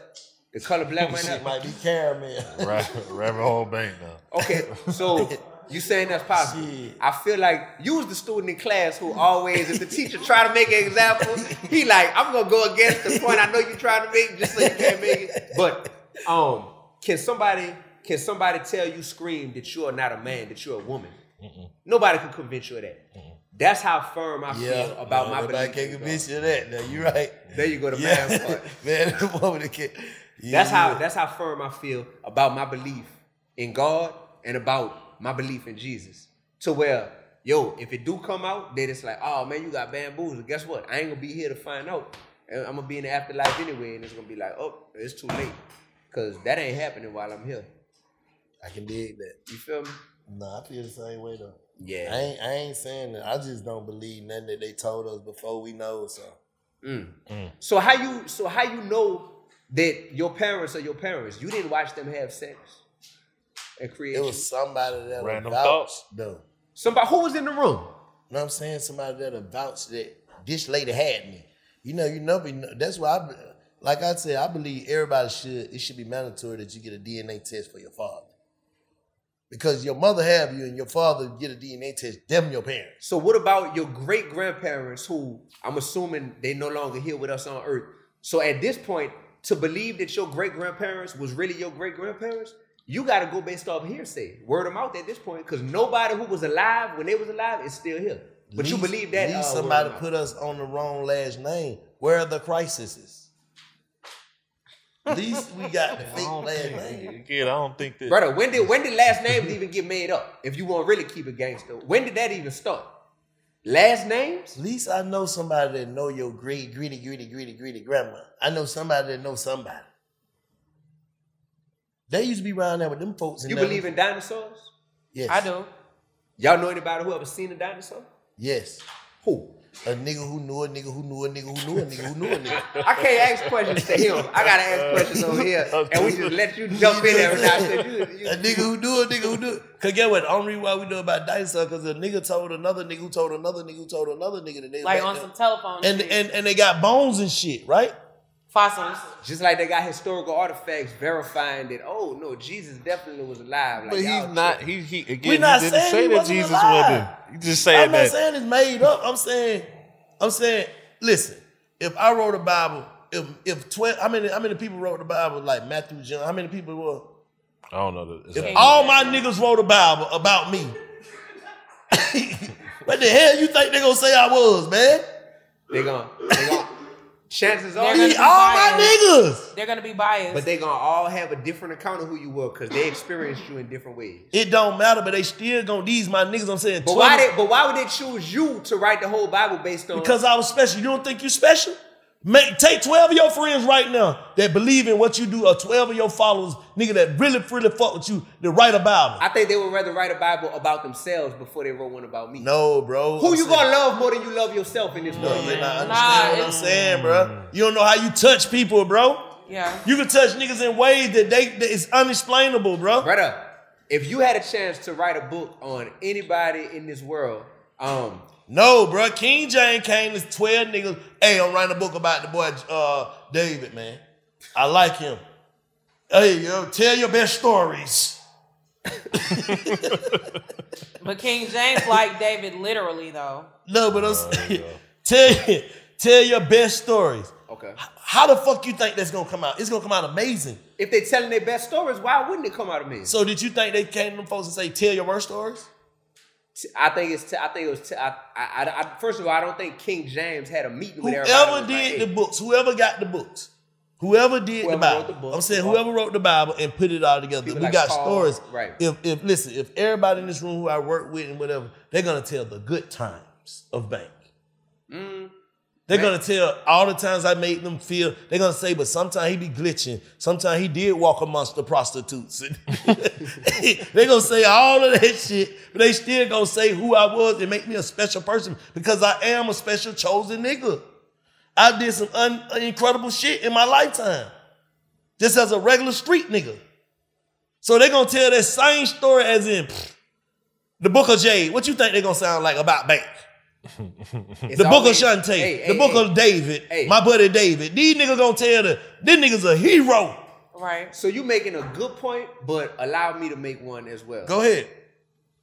As much as people revere Martin Luther King, they got them people that's like, man, Martin Luther King had HOES on top of HOES on top of this man was crooked, this man was foul. That other side has come out. It ain't as popular as the ones that's big up in him, but all you gotta do is Google. They got whole books written on how Martin Luther King was not nobody we need to be looking up to. Nipsey That Hussle. shit is recent. As much as Cause all that shit recent. Nip only been passed away for what 5 years at this point. But all that shit recent. As much as people revere Nip and look up to Nip, they got the other side of you got people, you could call them haters of Nip, you could call them whatever's, but they got people that come out and say non-positive things about Nip. All this time, and you ain't heard nothing bad about Jesus? Come on, man. He gotta be not of this world. Got to. You ain't heard nothing bad about Jesus, but what's the color? Like the name could be changed. This is what I'm saying. Like first they saying Could be black, could be white, could be this, right? Could be different colors, brown skin, light skin, whatever, right? Who's to say that his name is Jesus? I mean, the Israelites call him something else, right? That's what I'm saying. Right. Like, at the end of the day, do we really know the story is what I'm saying. Right. I ain't saying I don't believe that this is a person. I don't say, because everything has been remixed. Yeah. I don't think that you hear. Everything has been remixed. I don't think that we couldn't play the telephone game. We got 6 people in here. If we had 30 students in this class, and if we did the telephone game, I'm gonna start a message out. I'm gonna pass it to you. Everybody tell it. By the time it get back, it's gonna be different. It's gonna be different. The life of Jesus. That's what we say. But scream, the life of Jesus. The life of Jesus Christ. All them different interpretations of the Bible. It's the same account of his life. The same one. What's the odds of that, brother? But in Europe, he was able to heal. In Europe, but in Europe though, it's many of those. It's many of those that's over different things. It's like, and they say, okay, that's supposed to be Jesus. You get what I'm saying? In the Bible, like, and that came before. Like, what about the religion that came before Jesus and any of the other stuff? What about those religions? Right. When people were spiritual, had religion. What about those? Before Jesus came, before the Savior came, Jesus Christ came. What about those people? How would they get into God? How would they get into God? At that point, they couldn't get to God through Jesus, so they had to be going through God directly. That's a great question. So you say not directly. I'm saying they had things that they believed in. They believed in sacrifice. They believed in all type of things. Stones. I could pull up the scripture, bro, to where God literally says, "I am sending my son down here, and any of you." But who wrote that? So are you worried about who wrote it, or if? But I'm saying, listen. How is it true if y'all was able to get to me and get healings and everything on the world, and all these miracles was here before Jesus? Answer me that. That's all I want to know. How do we get blessed? How do we get anything for our sins or anything before Jesus when it was already we had already be created? Right. So this is why I'm at with it. The covenant that was created once Jesus came here, God became way more merciful. That's religion. Listen, this is my final question on it. So Jesus was God sent. Mm-hmm. Is Dee-1 God sent? Yeah. No. But I wasn't born from a virgin. We're not talking about the specifics of your religion and what you believe. We respect. we respect. I respect everybody's religions and their philosophies. Cultural. But what I'm saying is, they say the Christ within you, right? Mm-hmm. I think that story of Jesus is to show us that we should not have these limitations and these ceilings, right? Right. I'm not saying I'm God, like, oh, God, like that, but God is within me. Yes. So if I tap into that power properly, I know since I became better at tapping into that power, like, I've been a better person, a more powerful person. I've been able to touch other people. I've been able to shift energy out. This is God-like. I'm not God, but I'm saying the God is within me. So I just think that the story of Jesus, when they say the Christ within you, tap into the Christ within you, tap into that God within you. That's what I'm saying. Understand what I'm saying. Hold up, I had to trip them up a little bit, Screen, before you got that broken down. You broke it down good. You got to put me back on his side. My shoes strapped up tight. I wasn't tripped up at all, brother. You got your shoes off. Help me understand it. Help me understand it. Tripped up. You heard me? I got him out his shoes. Help me understand that. What's up? Help me understand that. You help me understand that. What was the question? I get what Screen's saying. Great analogy, DJ Screen. Great. Salute. You almost bailed this thing out. Help me understand. How did we get to God before Jesus? Bro, that's not a hard question. It was directly, it was like you are expected to pray directly to God. Just like now. How did we know to pray if one no sins? Like, he died for, I'm saying, the Ten Commandments was out. What are you talking about? The 10 Commandments already out? The 10 Commandments, yeah, bro. Where that shit drop? Like it's an album or something, man. Bro, that's Old Testament. But look, let me ask you this. This is my question. They had the 10 Commandments, bro. Hey, D. Moses, you heard me begging Moses. Hey, D. All right. So why Moses wasn't a special nigga? Oh, he was one of them ones. So why we and John the Baptist? You know what I'm saying? You had other people. Hold up, all these before Jesus, right? All these people. Who else before Jesus? Father Abraham and all them people, right? John the Baptist was during Jesus' time. Huh? John the Baptist. Who before Jesus? John the Baptist. So only thing made Jesus. You just said John was during Jesus' time. I'm talking about he before and during. He said before and during. Okay. That's how he played both sides. No, he didn't play both. He was there. He was OG. Yeah. Listen. Let's go. Come on. So only thing made Jesus, but he was born from a virgin. Basically. There you go. Hold Basically. on. So there that made it seem like and he the direct plug to God. Thank you. But the thing is, if before Jesus, the miracle. That makes sense. In everything, that make a lot of sense. To you? Because in everything else in life, they got a direct plug to whatever it is. So if they had a direct plug to God before Jesus got there, what the fuck did they need Jesus for? Yo, because that's what I'm saying. Because when you read, you realize, oh, they was wilding the F out in the Old They Testament. wilding out now. To the point Jesus where, still around, the niggas wilding out now. but guess what God did? He gave us a tangible role model. Because you can't relate to God when it's just like, Oh my God! So you said there wasn't no good nigga before Jesus? Oh no, they had good people for sure. They had good people, But if he was placed here to be a tangible role model, then why did they nail his ass to the cross? to show how unhealthy humanity is compared to him, that y'all gonna take the Son of God, a freaking perfect human being who been down here performing miracles, healing the sick, healing the dead, blessing people, and y'all gonna kill him? What was the purpose? And y'all gonna kill him? And y'all gonna kill him? Because they still killed niggas after they nailed his ass. What you mean? Exactly. So the purpose of them killing him was to show that none of these human beings is our savior. Because we all corrupt. We all so corrupt that we'll even kill the Son of God that was down here. So at the end of the day, you could look up to people to a certain extent, but ain't none of us gods. We're God-like. We're made in his image. But when you got people that's out here thinking, that's a big difference. There had to be one. If there wasn't one Jade, then it would be like, well, shoot. But if the same shit continued to go on, then that one nigga did not make a difference. How you die? Nah, that's not, I couldn't agree with that one.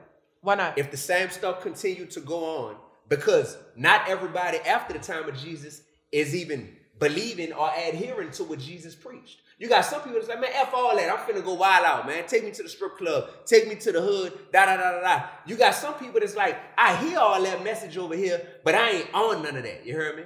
I'm living like this because this is my life. So explain to me his purpose again. You know what God blessed us with, which was free will.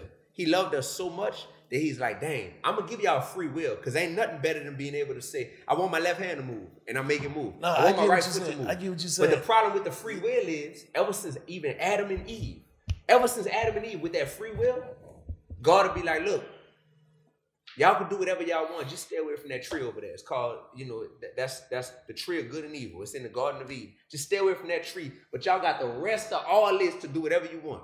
That's like we in this studio right now. Whatever y'all do, just don't open that door right there. But all this is good. Guess what the first two human beings that ever existed went and did? They said, oh, we want to open that door right there. So they went and ate off of the one tree that he told them not to eat off of. At that point, it's like, humanity is corrupted. If the first two human beings that I created is going to go and disobey me when I gave them all this freedom and all these blessings, humanity is corrupted. At a certain point, Sodom and Gomorrah, I heard you mention that. You got all these other examples. They was wilding the F out.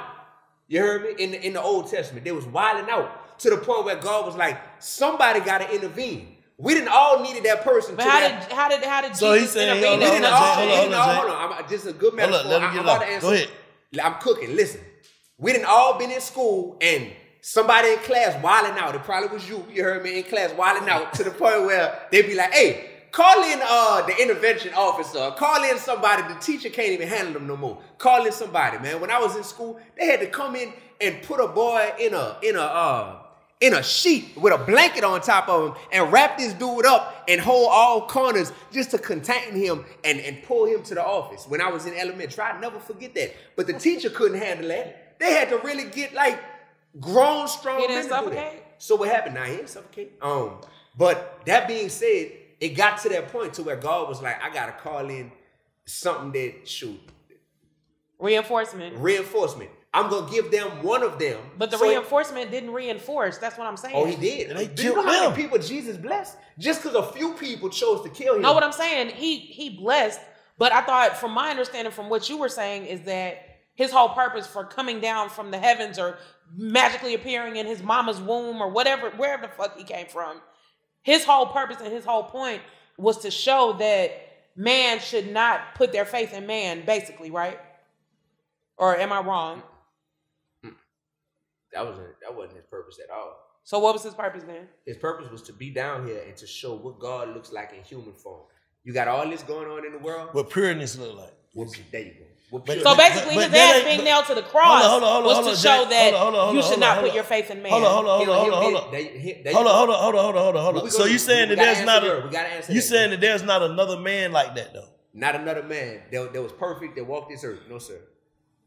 And in other religions, once again, here we go. In other religions, individuals who they have said, hey, this person or this person, this is who started this religion, this is who founded this religion. Guess what ended up coming out?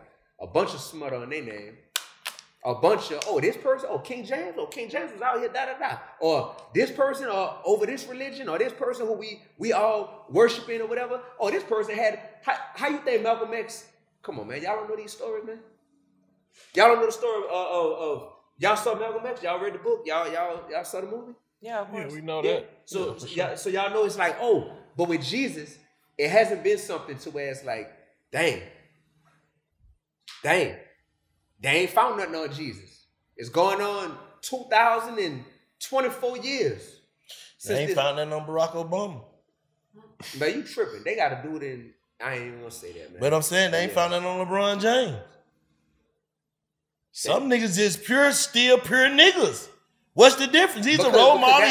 Watch this. Because that's a human version of being pure. That's the difference. Even though you're right, ain't nothing big came out about nobody. Okay, but aren't you saying Jesus is the same thing? No. The human version of being pure? Listen, although they ain't found nothing on LeBron, if we ask LeBron right now, LeBron, have you ever committed a sin in your life? LeBron will be the first one to tell you, because he seemed like a very humble, like level-headed dude. LeBron will be the first one to tell you, man, are you serious? Heck yeah, I done committed buku sins in my life. What you mean? Just because I ain't have no big R. Kelly scandal come out about me, don't mean that I'm perfect out here. You say there's a big difference Jesus between, didn't commit not one sin. Not one sin, brother. Not one sin. So basically, you're saying Jesus was perfect. Yes. I ain't never read that part. I believe you though. No. So that's the whole. That's the whole thing. Why it's like, man, Jesus not just like one of us. That's the whole kicker. It's like it was only one of him. It was only one of him.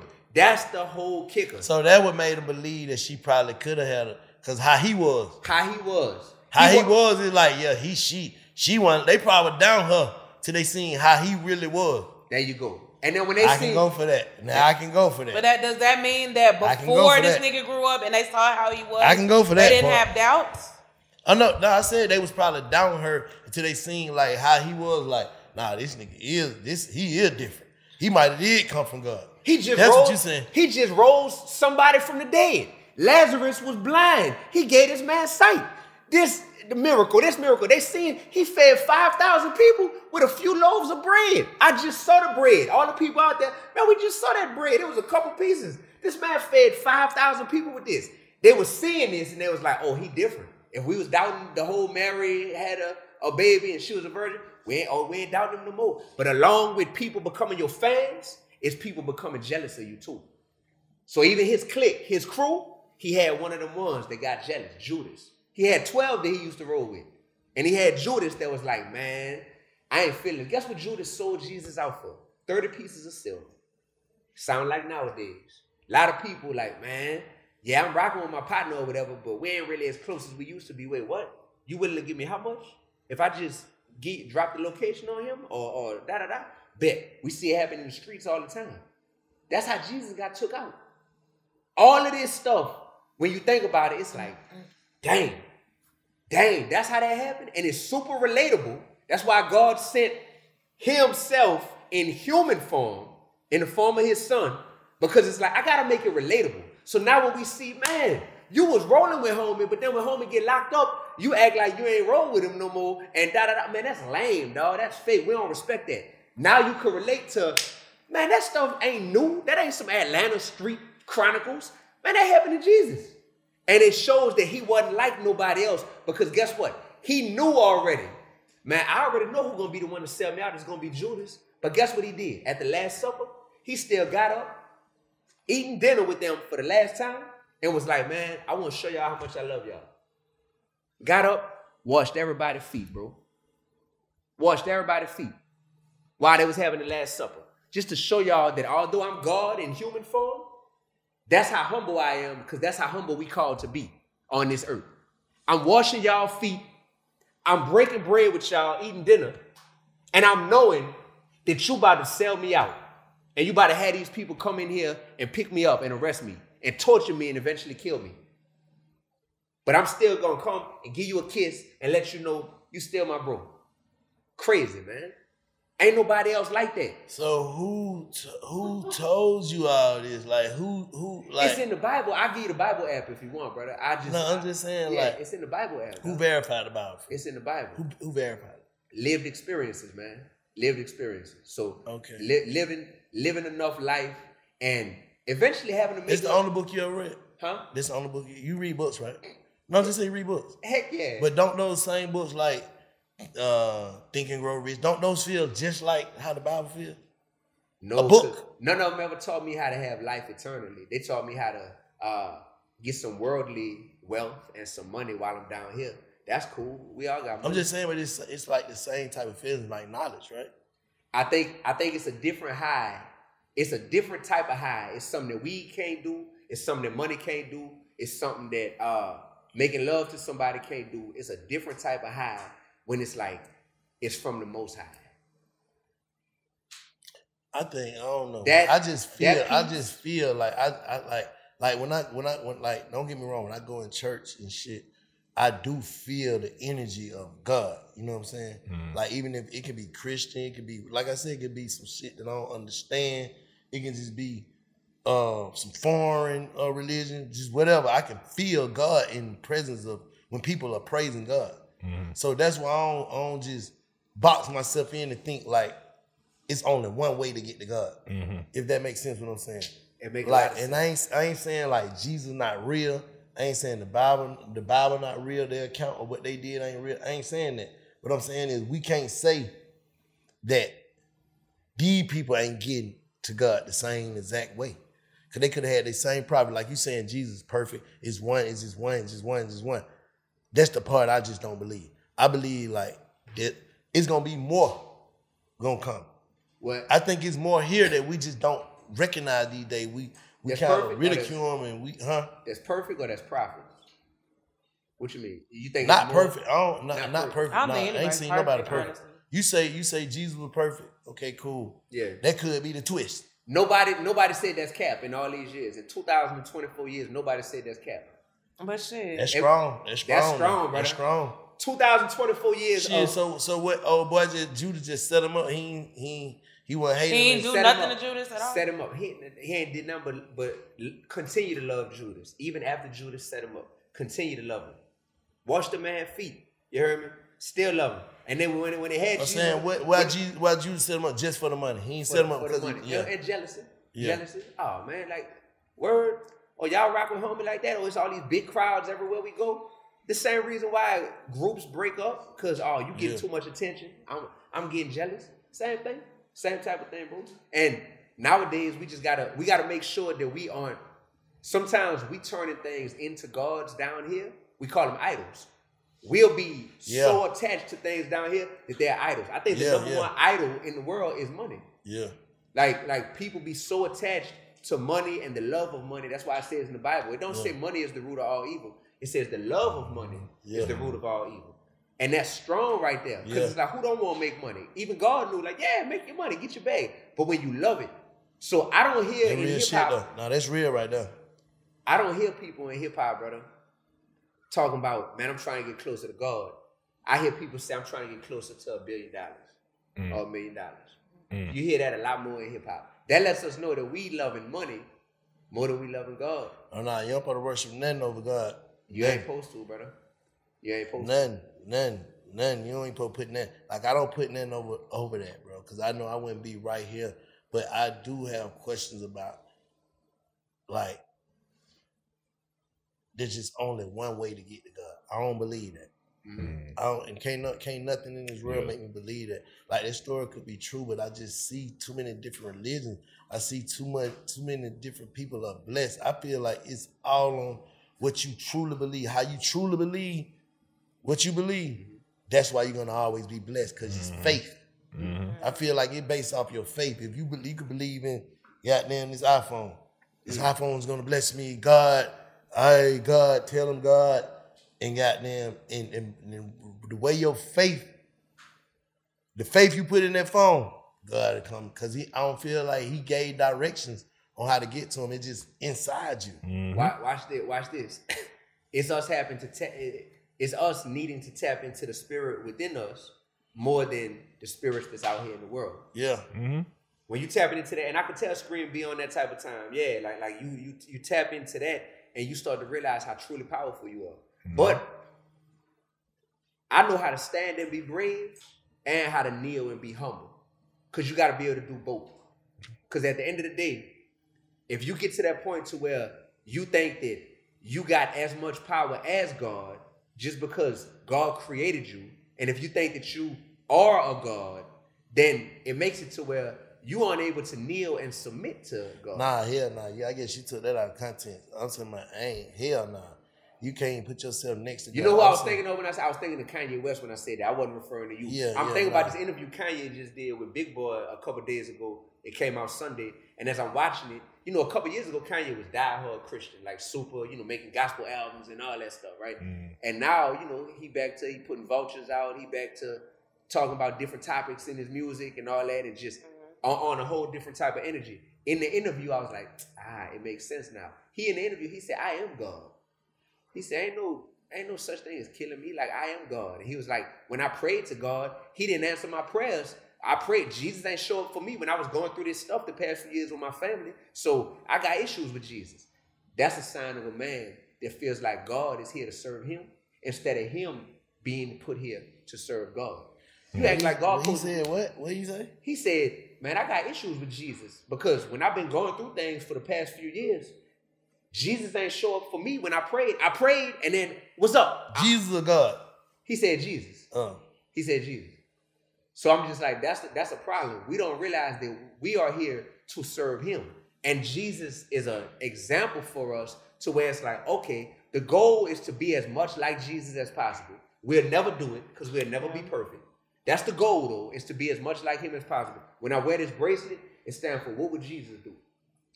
I first started wearing it in high school because Allen Iverson used to wear them. You heard me? I'm a big basketball fan. I don't know if you remember, AI used to have two of them on. And he used to have the elbow sleeve and all that. So I was wearing them because I used to play point guard. And I was trying to be like AI. Then I became a shooting guard. But after a while, I started being like, what would Jesus do? Wow, okay.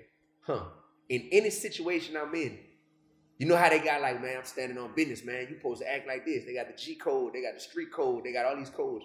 Man, this is my code. What would Jesus do in this situation? When somebody does me wrong, do I react the way Instagram telling me to react? When Rick Ross responds to me in a way that I'm like, brother, I was talking about a serious topic about your musical content. You're responding in a way that's just belittling me and disrespecting me and trying to be funny. Do I go back at him? Because it'd be very easy if I wanted to just make fun of him. It would be very easy. There's a lot of things that you could talk about. But is that what Jesus would do? I don't think Jesus would do that. So hence, I responded to Ross the way I responded. I don't know if any of y'all saw that video, but very widely spread video, millions of views. But it was like, it wasn't me trying to go tit for tat with him. You know? Yeah. That ain't because that's what David wanted to do. David wanted to be like, oh, boy, I'm about to roast the heck out you. Like, you serious? Not you, of all people. Come on. But no. Some niggas be strategically, like, strategizing that shit. Like, you could send that line out there knowing that somebody gonna bite, and then you come back with the humble way. Like, niggas do that too now. See, Ross can feel like that's how you try him. Like, you did some shit, depending on the bite, the bait, and then you come back with the humble shit to make it seem like, I went on that. But then you look, and everybody in the industry, they got a lot of people who know homie, who know me as well, and people I know hit his line. Like, nah, brother, Dee-1. Hand on that for real. Been like that. His hand on that for real. I like that. His hand on that for real. Yeah. You know what I mean? He ain't on what you thinking. His hand really on what he on. Which is, bro, this dude been about this walk. He just, he trying to make this world a better place. He's serving God. He on some positive stuff. And I'm just saying, like, how a nigga could take it. How I could take it. I agree. When the first time you meet somebody is through Instagram and you like, I ain't even familiar with this dude. I don't even know his face. And then you can instantly respond before you even get a chance to see, hey, who this nigga? Who? You can instantly, hey man, what the fuck you talking about? That's why I'm not mad, bro. Like I'm not mad about that stuff at all. You know, Jim Jones, another one. You know, when Jim responded, Jim was very passionate, very emotional response. You know, emotionally charged. He went on Sway in the Morning and responded. And there's no part of me that harbors any negative feelings. I love that me and Jim have texted each other, and that's cool. Cause the culture, that's family. The culture, oh, for real? That's family, yeah. The culture need to see Shannon Sharp and Mike Epps in that picture together after they was at each other top on Instagram. Cause we so used to, they beefed out. We know what's next. We waiting to see who beat who up or who or worse. You know, we waiting for that, and it's just like it's different with this though, cause they was at each other top about jokes and some foolishness. With me and with different people, it was in the name of like, man, we trying to make this culture better for everybody. So it was just that. Y'all know nothing ain't gonna change if we don't make our mind up that we have a problem with how certain things are going. So let's just acknowledge that, because I've been doing a lot of these shows lately, and a lot of the topics tend to be about Dee-1. Could you have approached this differently? And how could you have approached this differently? And at the end of the day, I'll be kind of wondering, like, yo, before we conclude, we need to acknowledge, do y'all even feel like anything should change? Because if you don't, I'm not going to knock you. I will still love you, like, equally. But if y'all don't feel like anything should change, see, I don't think Joe Budden feels like anything should change. Therefore, he had, like, this negativity towards me when he, like, started bringing my name up on his show that I was like, oh, I get it. You and I are fundamentally on different pages. You don't think anything should change inside of hip hop. I think that there are multiple things that could improve about the state of our culture, you know? And that's a thing that we gotta all personally acknowledge at a certain point. Do we think anything should change? And if we do, then how do we think we should go about that change? Or is it like what my brother said earlier, like, man, I think some people just gone, they just lost. And I think things should change, but I done accepted that it probably won't. Yeah, I think things should change. Order happen when it's supposed to happen. Like, I can't make it happen today. I can't. I wish. Yeah. I can't. But you got God in you, right? You're right, but that doesn't mean that today I can go heal the hood and make everybody be at peace. I wish I knew how. I sit if still. If what I'm doing don't do it, I can't. If I can't control it today, that's a massive. What I'm doing right by being me, I can't do it. You know what I'm saying? Like, I go speak at schools and stuff. I do all that, and you know, I got a couple guys that be on my phone. I just tell them straight up what it is. This is what it is. Niggas on Instagram. If I can't do it, I can't. To me, I can't force. I'm gonna give it to who want it. I can't force it because I know it. Forcing to get you in a situation. You trying to help. You gonna give it to who want it, and based on something in the Bible, you mind if I read something right quick? It's gonna be short. All right. So this is a scripture from the Bible.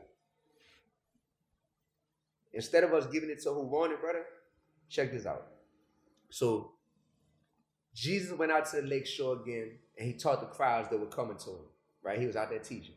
As he walked along, he saw a dude named Levi. He was the son of Alphaeus, sitting at his tax collector's booth. He was a tax collector.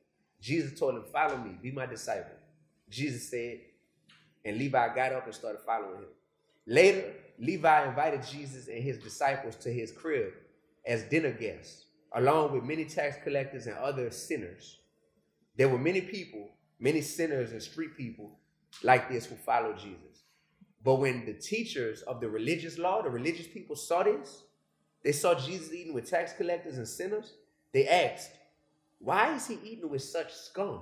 Why is he eating with people like that? When Jesus overheard them talking, he told them, healthy people don't need a doctor. Sick people do. I have come not to call those who already think they are righteous, but those who know that they are sinners. So the people that's out here that's like, man, I'm effed up, man. I'm already a street dude for life. I'm like this. I done caught a body already. I dropped out of high school, da-da-da. Jesus is like, you exactly who I'm looking for. You exactly who I'm trying to be cool with you. I'm trying to build with you because I'm trying to get you to see that there's nothing that you could do that would disqualify you from the love of God. So with that being said, the philosophy of I'm gonna give it to who want it, like that goes against what Jesus said. Of course, that's easy. Give it to the people who want it. But the people who need it, who you were blessed to be skilled enough to reach them, 99% of the world can't reach them, but you could because of the unique gifts and life stories that you got. Man, you got to do that. Even if they don't want it, they need it. And that's what I'm on, bro. Yeah, but I ain't going to force it on them. I'm going to do it right here. Like, bringing you on. Bringing people on. So if people want to get it right here. I ain't finna be out trying to do all that. Like, just forcing it. Yeah, no, you can't. Yeah, because it never goes. Same with me. I mean, if I wanted to, I could go to Q. We in Atlanta. I could go to QC Studios right now and just wait for whichever artist pull up first and be like, bet, I'm about to just minister to this person right now. Hey, brother, you could do better, man. What you about to go in there and rap about? Let me see your rap notebook. Yeah, that ain't it. Yeah, that's what I'm saying. Like, you can't do that, bro. Yeah. You can't do that. And that's why I don't do it.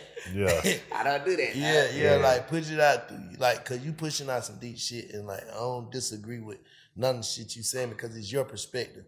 I'm just trying to get you to see like a different perspective. Yeah. And I appreciate it. I appreciate it. I think that these are the type of convos, people's lives gonna be changed off of this convo. I've never said that in the interview before.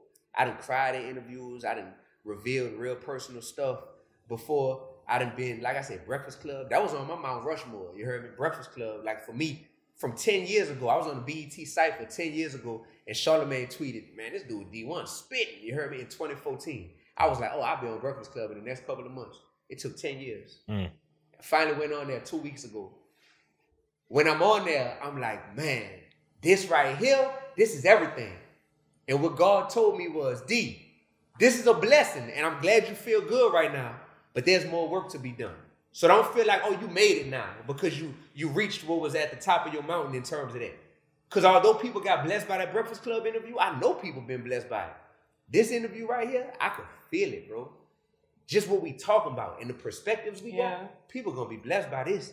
Because at the end of the day, I'm walking out of here feeling like, look, I done met Scream years ago. You know, my man DJ Hectic, real cool with you. We meet each other. And we seen each other in the streets before this. We definitely gonna dap off. It's love. I see Baby Jade, you know, at my man Mr. J Hill's podcast. Matter of fact, when you came to be on there, we see each other at the YouTube event down here. It's love. We gonna hug, you know what I'm saying? We exchange info. Right. But that's probably it. I see you, man, you know what I mean? We, same thing. Bro, it's love. We know some of the same people, right? But after this, bro, when I see y'all, it's an extra tight hug. It's look, make sure y'all got my number because if y'all need something, hit my line. And I'm going to tap in with y'all and applaud y'all when I see, boy, that was hard. The interview you did, that's fire. I like that mixtape. You know what I'm saying? I like that business move. It feel like a different connection now, all because of some communication. That's the power of communication, man. I respect that. So hopefully the culture could see that. And not hopefully, a lot of people going to see that, but sometimes they could be seeing something and be like, this moving me, but I don't even know what it is. I'm telling y'all what it is. This is the power of communicating with people who y'all might have different viewpoints, but y'all can all learn from each other. And y'all all looking to grow, hopefully. You gotta have these type of moments. If you just say, I ain't on what he on, I ain't on what she on, forget them. And then close your mind. Yeah, you can't close your mind. That's it. Because everybody got valid points and aha moments, you know what I'm saying, with from their own perspective. Yep. You know what I'm saying? Them facts. Bro, this been a blessing, man. And I ain't trying to cut it yet. We can go 10 more hours if y'all want to, but I'm just saying right now, like I'm just feeling like, you know, when I play sports, like it reaches a point to where when that clock hits 0, you be like, boy, I gave it all I had. So win, lose, or draw, that was everything I had in me. And I'm at peace because of that. That's how I feel right now in this interview. But more importantly, that's how I want us to all feel at the end of this life, bro. For sure. That's how I want us to all feel, bro. Like, this how we do it, man. This is beautiful. D-1, we appreciate you, my brother. Yes. Officially the longest Big Facts conversation ever. Yes, 3+ hours. Really? Yes, sir. Didn't even feel like it, right? Didn't feel like it. We definitely gonna do something again for sure. I think we all committed to that for sure. Y'all tap in with D-1 and his movement, everything he got going on. Check us out too, www.bigfactspod.com. The Big Facts Network. Like, subscribe, share, comment, salute. Salute.